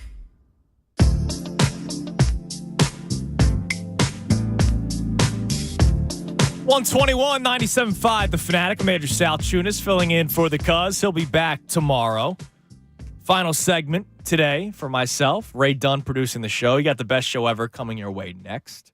The gang intact today. Tyrone Johnson leading the way, of course, with Ricky Vitalico and Hunter Brody and Jen Scordo. So the gang back together today. Also, special edition of Cuz's Corner tonight at Wednesday. So even though you didn't hear Ant during this program, you'll hear him tonight at 6 o'clock. Then we'll be followed by Devon Givens, who will lead you into Sixers action. Sixers in Chicago taking on the Bulls, looking for a little revenge action after the loss 2 nights ago when James Harden played through injury and became a cancer, according to one of our callers earlier today. James Harden's having a great year this year, and a great point. My man Cliff checks in. TU's finest. Even better than you, Ray. You're right there, though. What? Don't you worry. Yeah. Don't worry. It's okay. Your time will come. Cliff and I did crossovers back in the day. Oh. On WHIP. Yes. Temple's radio station. Great place. Cliff and I did crossovers together. We Really? both did sports talk. Yeah. He said if Embiid balls out while Harden is out, depending on how much time he's out. Oh, no. No. That should be a lock for him to win MVP. I was thinking the other way, where people are going to have the, wow, this team's so much better without James Harden. No. 6-1-0, 6-3. He said if the Sixers start losing games and Embiid underperforms because he doesn't have the pick and roll with Harden, then he could lose. But if Harden doesn't and Embiid shows out and goes on a crazy run, then it's a lock. That's a great point. Now, he'll still be disrespected all over the place, unfortunately. But he should win MVP, and he's not the favorite to do it. So let's hope for that. Now, I had a tweet earlier today, Ray. You know how I went on how much I want more of these World Baseball Classics and World Cups and all that kind of stuff, and to try to make it so that every year we have something. World Baseball Classic, Summer Olympics with the basketball, Winter Olympics with hockey, and then the World Cup. You try to mix that in during this as well. I had a tweet earlier that I'm trying to find because I want to give the guy proper credit, but they're already beginning the Euro Cup qualifying games for 2024. I can't believe they're already starting that. Tomorrow, it begins at 11 o'clock with Kazakhstan and Slovenia. But the big matchup that I will be paying attention to is the 3:45 Lithuania taking on Serbia. How you feeling? Not good. Lithuania is not going to win. No. Lithuania has not been in any of these kind of tournaments in a very long time. And it's funny because, they're a European country, so it's always, they must be good at soccer, right? Wrong. Is there a sport that they're particularly impressive at? I mean, I'm pretty sure you could figure that out yourself. I was just asking, just curious. Pretty sure you could figure that out yourself. All right, man. Do you really not know? Hockey? No. There's multiple in the NBA.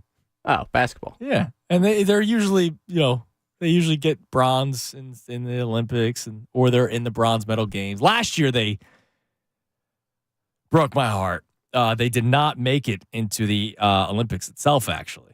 Well, there you go. They lost in the qualifying round. You know why?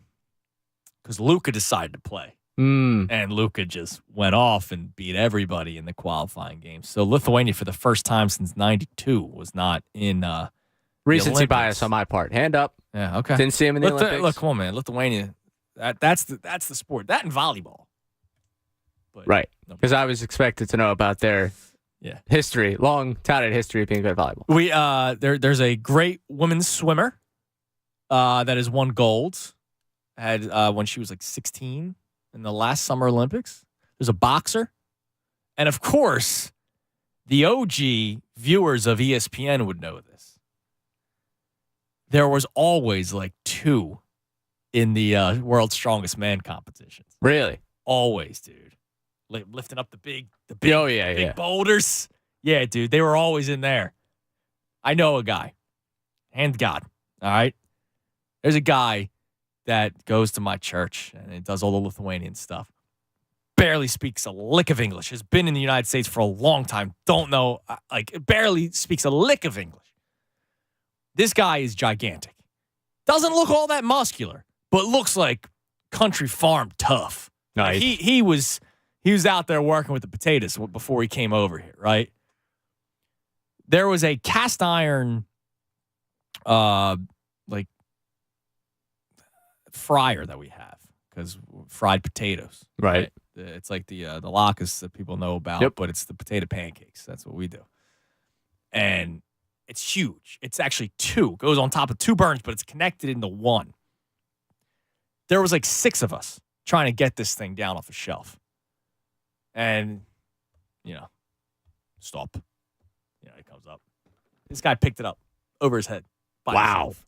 And we were all just like, all right, well, that's kind of wild. Yeah. Impressive.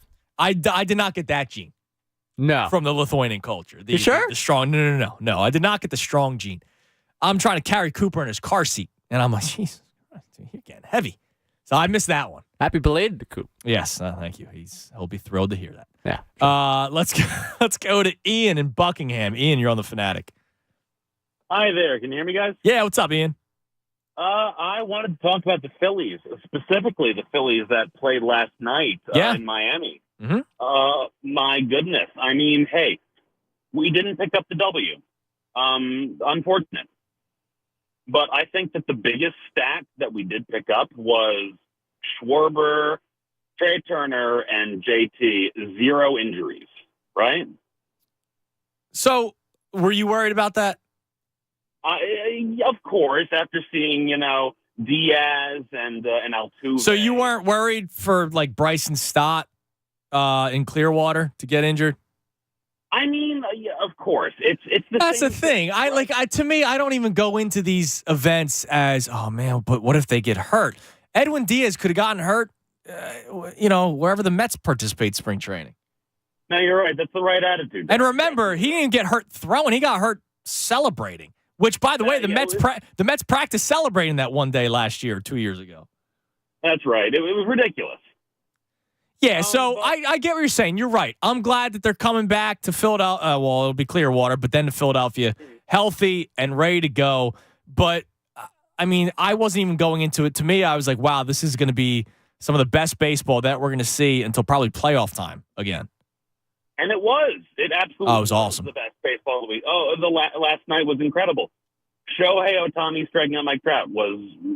I couldn't get over that. It's funny. Didn't it kind of seem scripted almost that those two guys, it's the final out of the World Baseball Classic. It's 2 teammates, 2 of the best players in Major League Baseball going head to head. No, I couldn't get over that. That was so exciting to see. Yeah. And it's something that we're not going to see for a while, I don't think, until next postseason at least.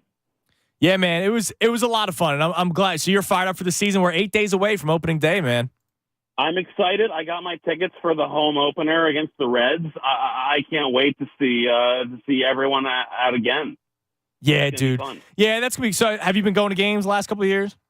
I went to about a half dozen last season. I was a little bit weak before then, but all right. So you're coming back, and I love that, Ian. I love that because I know that there will be fans that will do the whole, oh, now you're here, right? Admitted, hand up in the air. Hello. I was like that with the Sixers at first because I went to way too many process games as a member of the Revolutionaries. I went to a lot of games. I had the benefit of going for free because, they weren't afraid to give out a bunch of tickets to guys that are actually going to come and support the team that's trying to lose. It's not like anybody was buying tickets anyway. I was in college, nothing to do, right? Other than party, and take a night off, go to the Sixers game, right? When people started coming back, I was kind of like, is that right?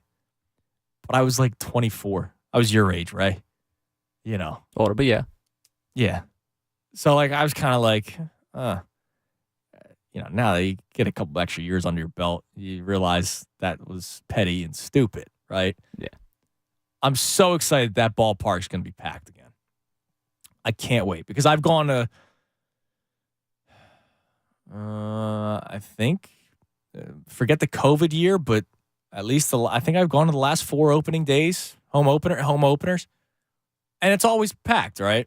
And then the next series, you go back and it's empty. Hey, where'd everybody go? Yeah, exactly. I don't expect that this year. I expect every home game, whether it's not even if it's not a sellout, to at least have 30 plus every night, and that's going to be cool to see. I'm so fired up. My friend, who now lives in Tennessee, not a big baseball guy, coming back for 3 days. You know what he asked me to do while he's back in town? Go see a Phillies game. Go see a Phillies game. Hey, it's awesome. It's awesome. Yeah, it's great. That's now a thing, and that's really cool. So I'm excited that a guy like Ian, who went away, and that's fine. There's only losers like us that were going to games still during the 10-year playoff drought. You know what I mean? So he's going back, and that's awesome. Want to read this tweet. Jared, I believe it's Carabas. I'm sure you know this guy. He does baseball stuff. He's a content guy. He put out a tweet of a bunch of Kyle Schwarber home runs, videos of it. Love that.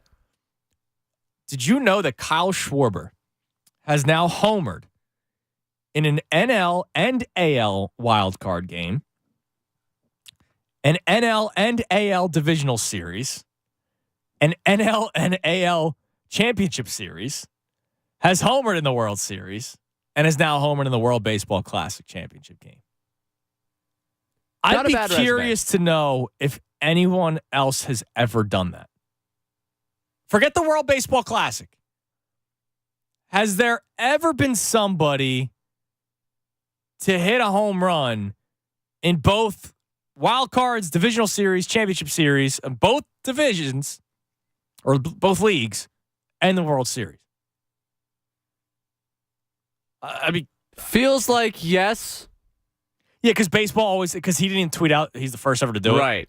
Feels like yes, because there's, random. Baseball's so weird like that. But I would like to know who else did that. Like, it's a pretty good career. Yeah, that he's having, that one up. That's really cool. Let's go to Dustin in the Northeast. What's up, Dustin? What's up, brother? How you doing, man? Feeling? I'm good. I'm good. Living the dream, dude. It's beautiful out here right now. Yeah, I can't wait to get outside. Where you guys gonna be live on Friday? Where are you guys gonna be on Friday? We'll be at Parks, Ben Salem, right outside the sports book. Mo with the gimpy leg gonna be there? He'll be there. Yes, I'll be driving him out there. Driving Miss Daisy. Great. I'm gonna have to show up, dude. I would hope so. Stop by. Please. Absolutely, dude. Listen, I got an Eagles point, but with your last caller, the reason I'm not in. First of all, what we're seeing out Trey, it's so impressive. It's the same reason I was mad at Joel Embiid for playing in the All-Star game a month and a half ago. Yeah, 29 minutes of playing. I understand your theory about stock can get injured in a preseason game or in spring training. That's true, but also at the same point, you got to keep in factor is these guys that are playing in the World Classic are playing.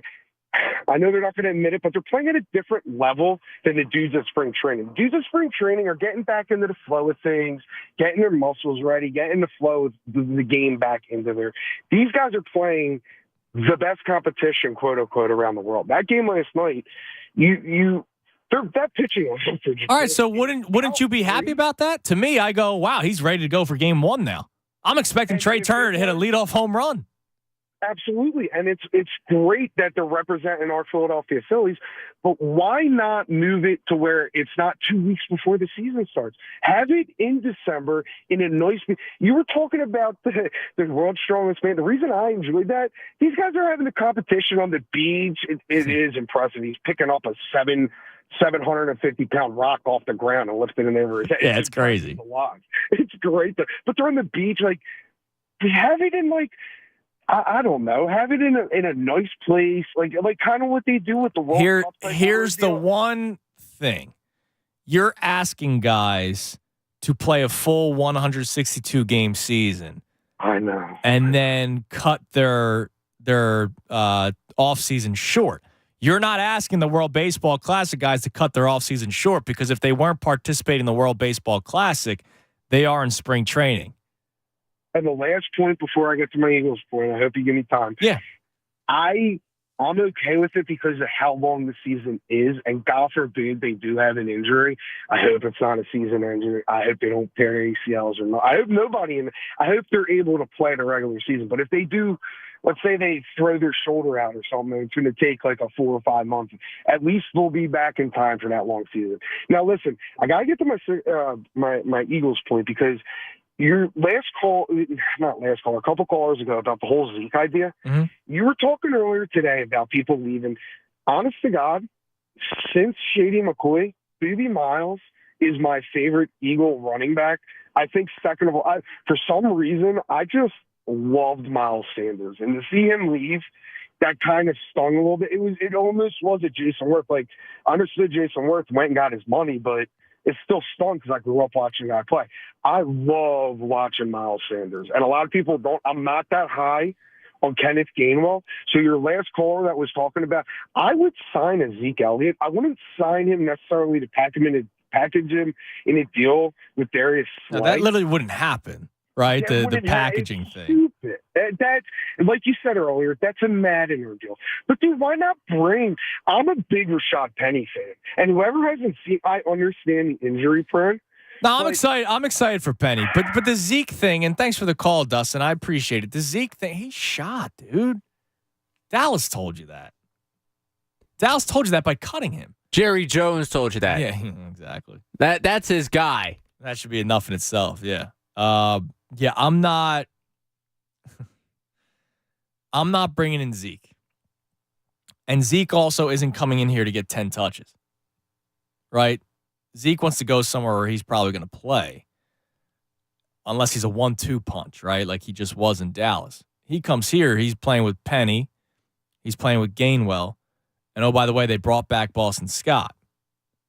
So now you got 4 backs in the rotation. I'm good with Zeke. It has nothing to do with the Cowboys thing. I just think the guy's cooked. I think he's been cooked. I think that contract, the game was a total mistake. They ran him into the ground, then gave him a contract. Yeah, which is stupid. Usually it's the opposite. Yeah. Now, to the Miles Sanders thing, I get that you love the guy, but you knew it's kind of written in stone that he was not coming back here. Like going into last season, we knew that this was the last year for Miles Sanders because that's what the Eagles do. They don't pay running backs, and that's fine. So I'm sorry that you lost your guy. That he's going to the Carolina Panthers, but what are you going to do? By the way, Dan Baxter checks in. He thinks Schwarber is the only guy because he said that stat went around when he hit the one in the World Series. So before this World Baseball Classic home run, he said it did go around already that he's the only guy to ever do that. Hand up. That's on me. So I didn't see it either. That's pretty awesome that he did that. That's our guy. Go grab a beer with him. Who, Dan? Sure. Yeah, I was thinking more Schwarber, but yeah, sure, Dan. Oh, yeah. Why not? Dan seems like a guy I want to have a beer with, yeah. too. Sounds cool. Let's go to my man, Benny. Benny in Montgomeryville. What's up, Benny? How are you? What's up, dude? How are you? Good. I'm excited. I think the Phillies and the Eagles are definitely going to win it next year. You know what, dude? I feel good, too. So I hope so. I feel. You know what I watched yesterday? I watched Shazam, the movie, and I saw a lot of Philadelphia in there. Yeah, that's right. That's cool. I'm glad that you got a chance to watch it. It was so good. I'd never seen the first one. I saw it yesterday, and then I saw the second one. It was so good. But yeah, speaking of Phillies, Eagle Diner. Speaking of Eagles, I'm doing a fundraiser next Thursday at Eagle Diner. So come on out next Thursday at the Eagle Diner Street Road and benefit the Eagles autism. And I have a quick question for you, Tudis. Yeah. Is Cuz doing his show tonight at Parks, or is that tomorrow? He's not at Parks. He's doing it from his house because he's got the Achilles. He ruptured his Achilles. Oh. Yeah, so he's in a boot. He'll be at we'll be at Parks the next 2 days for this time slot, but not Cuz's corner. Not tonight. Not tonight though. No. Oh, I wasn't sure. All right, so the Eagle Diner, Street Road. Street Road in Warminster. Yep, next Thursday. All right, brother. We'll keep on telling the people, okay? Yeah, no, and go Eagles, go Phillies. EAGLES Eagles. Damn right, Benny. Benny always brings a smile on my face. I love the passion. So check that out, Eagle Diner, Street Road. So we got about 10 minutes left before the show gets out of here. It's funny, Ray. I put this stuff together, right? You know, this big sheet, and there's stuff that you just don't get to sometimes, which is very disappointing because this is obviously must listen radio. One of the things I'll save for Saturday because I'll be doing a special Saturday show from 9 to 12:30 at the Chickies and Pete's in Malvern with, of course, Pat Egan, but also Jamie Lynch. Whoa. So Wake and Cake reunion, or Wake and Bake reunion with the cake thrown in there as well with Pat Egan. So we're looking forward to that. I have something about parenthood, fatherly advice that I need, or just parenthood advice in general, because we're entering year 2 now, right? Now that Coop's birthday was yesterday, turned 1 year old. We're now entering year 2. Sophomore slump? So I'm just trying to find out what kind of advice I need going into year 2. You know, you always hear about the terrible 2s, but we're not at 2 yet. Right. But he's a different person now. Like, it's crazy. Christy and I were sending photos all day yesterday. Thank God Anthony was at home because, like, when he's at home, I'm not on the YouTube screen. I was getting choked up the entire show yesterday because we were sending back and forth photos of when he was, back in the NICU days and then when he first came home and how he looks like a freaking man-child now. It's like, oh, my God, jeez, what happened? It's only been 1 year. So I'm going to need that kind of advice moving forward. You sure you don't want the advice from me? We'll talk about it off the air. Yeah. All right. Yeah. Sounds good. I'm sure I can help out. But one thing I wanted to get to, specifically toward the end of the show here, because, this is kind of the time where you throw in some fodder that you left over. It's like Devon does leftovers at the end of his show at night. Yesterday, I felt very weird about doing something. But, like, I shouldn't feel weird about it, but I'm sure I was getting eyeballs on me. And so I just kept my eyes down, or I just kept my head down. It's like when I come into work. I don't like to deal with the drama. I just put my head down, I grind. And then I go home. Yep. And, different Andrew appears.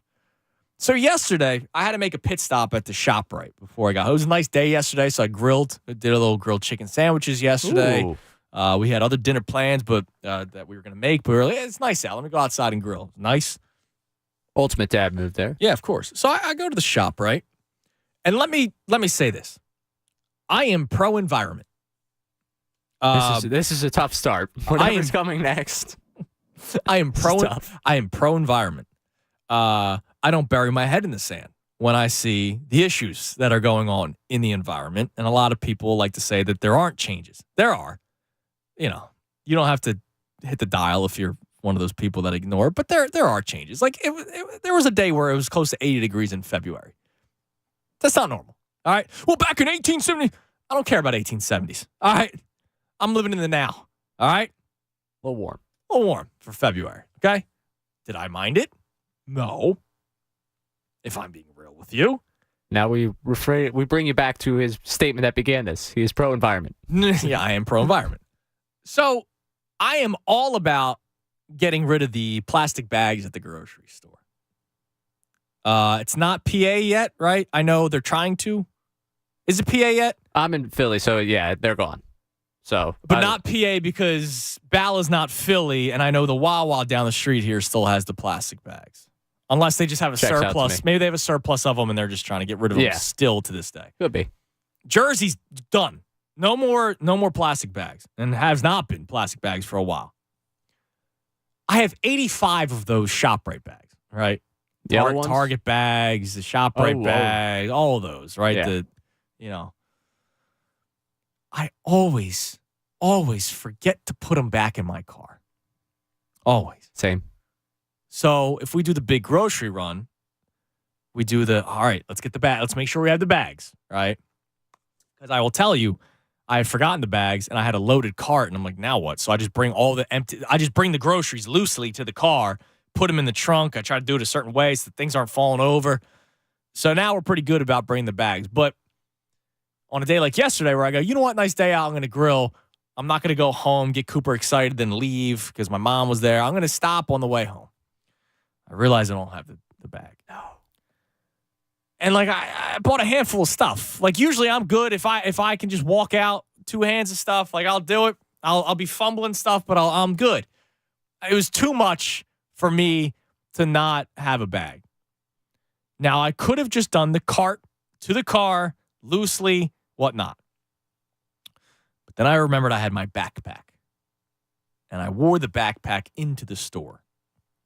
And here's for my YouTube audience. Show it to you. my Jansport bag that I've had since college. It's got holes in it. It's dirty. Oh, There yeah. have been exploded beers in this thing. Nice. My first day at the internship, I had a beer explode in there the night before, but I had nothing else to bring to the internship, thinking that like it was a big deal that I should like be prepared. I had like a notepad and all that kind of stuff. You know, I tried too hard. I did get a job, so I'll take it. But it still smelled like beer. So I was like, okay, maybe not the most professional thing to do. This guy loves to party. Yeah. Oh, he's probably good for radio. Yeah. So I loaded up my backpack with the groceries after I bought them. I could feel the eyeballs on me. Now, it's my paid. It's my groceries. I can do whatever the hell I want. I could go outside and just throw them on the street if I wanted to. Now, that would probably be littering, and that would be anti-environment. Don't do that. True. Only you can prevent forest fires. But, you know, I can do whatever I want. So if I put it in my backpack, I put it in my backpack. But I felt uncomfortable doing it. I felt the judgment of the people surrounding. That's just a moment where you just put your head down and you keep going, right? Because I'm not going to buy another bag. I already have 50 of them, dude. We have a closet filled with the bags. Every time you open the closet, 6 fall out. So I'm not going to buy another one. So, of course, I made the point as soon as I got home, I put bags in my car for the next time. But these bags, as much as I appreciate it, it's also sometimes a pain in my rear end. Most certainly. I had an experience last week, 2 weeks ago, whenever it was, where I was just trying to walk down. There's a Giant near me. Wanted to get some groceries. Not a big shop, but it was down the street. Nice day. Walked down there. Got to checkout. No bags. No bag. No bags. So you know what I did? Armed up, carried everything. Yeah, no, it's good. I had to just You just had tough to deal it with out. it. You didn't want to buy a bag? No. I don't blame you. I mean, groceries are expensive enough, man. Yeah. You know the pay. You know, like I'm not raking it in. I gotta pick and choose. You know, if I keep buying bags, eventually it's gonna catch up to me. Yeah. Well, listen, it's caught up to me. Now, real quick, Mike in Delran wants to talk about the bags. But, Mike, before we get into the bags, I got to ask you. So, if you guys weren't listening last week, Mike's daughter got him a 6-week training course to be a comedian on stage, and you did a 5-minute stand-up hit at Helium last weekend. How did it go? Tunis, check your text. I sent it to you. Oh, you did? Anybody I'm so wants sorry. To go on Twitter at Mike from Delran. Check it out. It was probably one of the top 3 greatest moments I've ever had. It was so much Was fun. it really? Oh, that's all. Yeah, Oh, you did. yeah. You did text to me 10:41. Yeah, See, I don't look at check my. it out when you get a chance. I don't look at my phone during the show. I No, I know you. I didn't know you got your. It was. I didn't know cousin was there. Real quick, dude. Listen to me. I have bags for bags. Yeah. Because of these bags, right? But Yes. here's my problem, and I get it. But don't tell me you care of the environment if you're going to print me out a 100-yard receipt that killed 14 trees, and You're then right. tell me I can't use a plastic bag. You're right. Go Birds! Go Birds. Now, here's the thing. ShopRite doesn't really do that. We all know the CVS does it. You buy one thing and get a book that comes out of the receipt. We will one day reach a time, and we're starting to see it, where receipts will be sent to your phone, email. I don't know how, but, obviously my bank account is linked to my email. Because you get here's your statement for the month or whatever.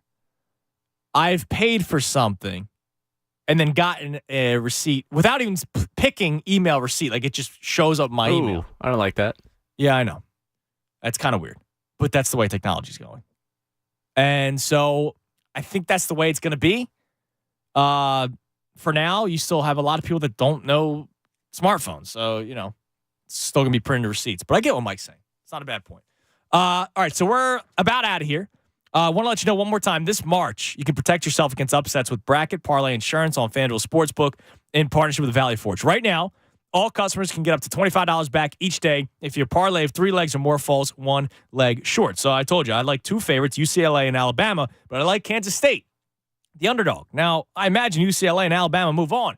If Kansas State is the team that doesn't, at least I got the $25 parlay insurance. With a parlay, you can turn a small bet into a slam dunk, and with cash out, you're calling the shots. You can close out your bet whenever you want before the game is over. Just sign in your FanDuel Sportsbook account or go to FanDuel.com/Fanatic to sign up today. That's FanDuel.com/Fanatic and make every moment more with FanDuel. It's America's #1 sports book. You got to be 21 plus and present in PA. Bonus issued as knowledgeable bonus bets that expire in 7 days after receipt. Max bonus bet $25 per day unless otherwise specified. Restrictions apply. See full terms at FanDuel.com/sportsbook. Gambling problem? Call 1-800-GAMBLER. You got the best show ever coming your way next. Anthony will be back tomorrow. He's going to be we're going to be both at Parks in Bensalem. So we're looking forward to that as the tournament resumes tomorrow. I'm sure we'll continue to talk about the Sixers, who are in action tonight against the Bulls. You can listen live right here on The Fanatic. By the way, Zach LaVine talked about Joel Embiid and says that Embiid is the MVP. Quote, I think he should have won already. I think won one already because Jokic has robbed the last two. I think Embiid has wrapped it up this year. He's that good. Thank you, Zach LaVine. Thank you, future Sixer, Zach LaVine. Talking his way into town. I've been asking it since he was a restricted free agent with the Bulls like 4 years ago. Okay? He told you so radio. Perfect here. Perfect. Listen, every once in a while, you got to give yourself a pound. No, victory laps are okay. We get crushed on Twitter every freaking minute. Yeah, it's tough. Best show ever is coming our way next. Ray, thank you so much for filling in today. Brendan Gunn in the back as well. Everybody have a great rest of your Wednesday. Best show ever coming your way next right here on 97.5 The Fanatic.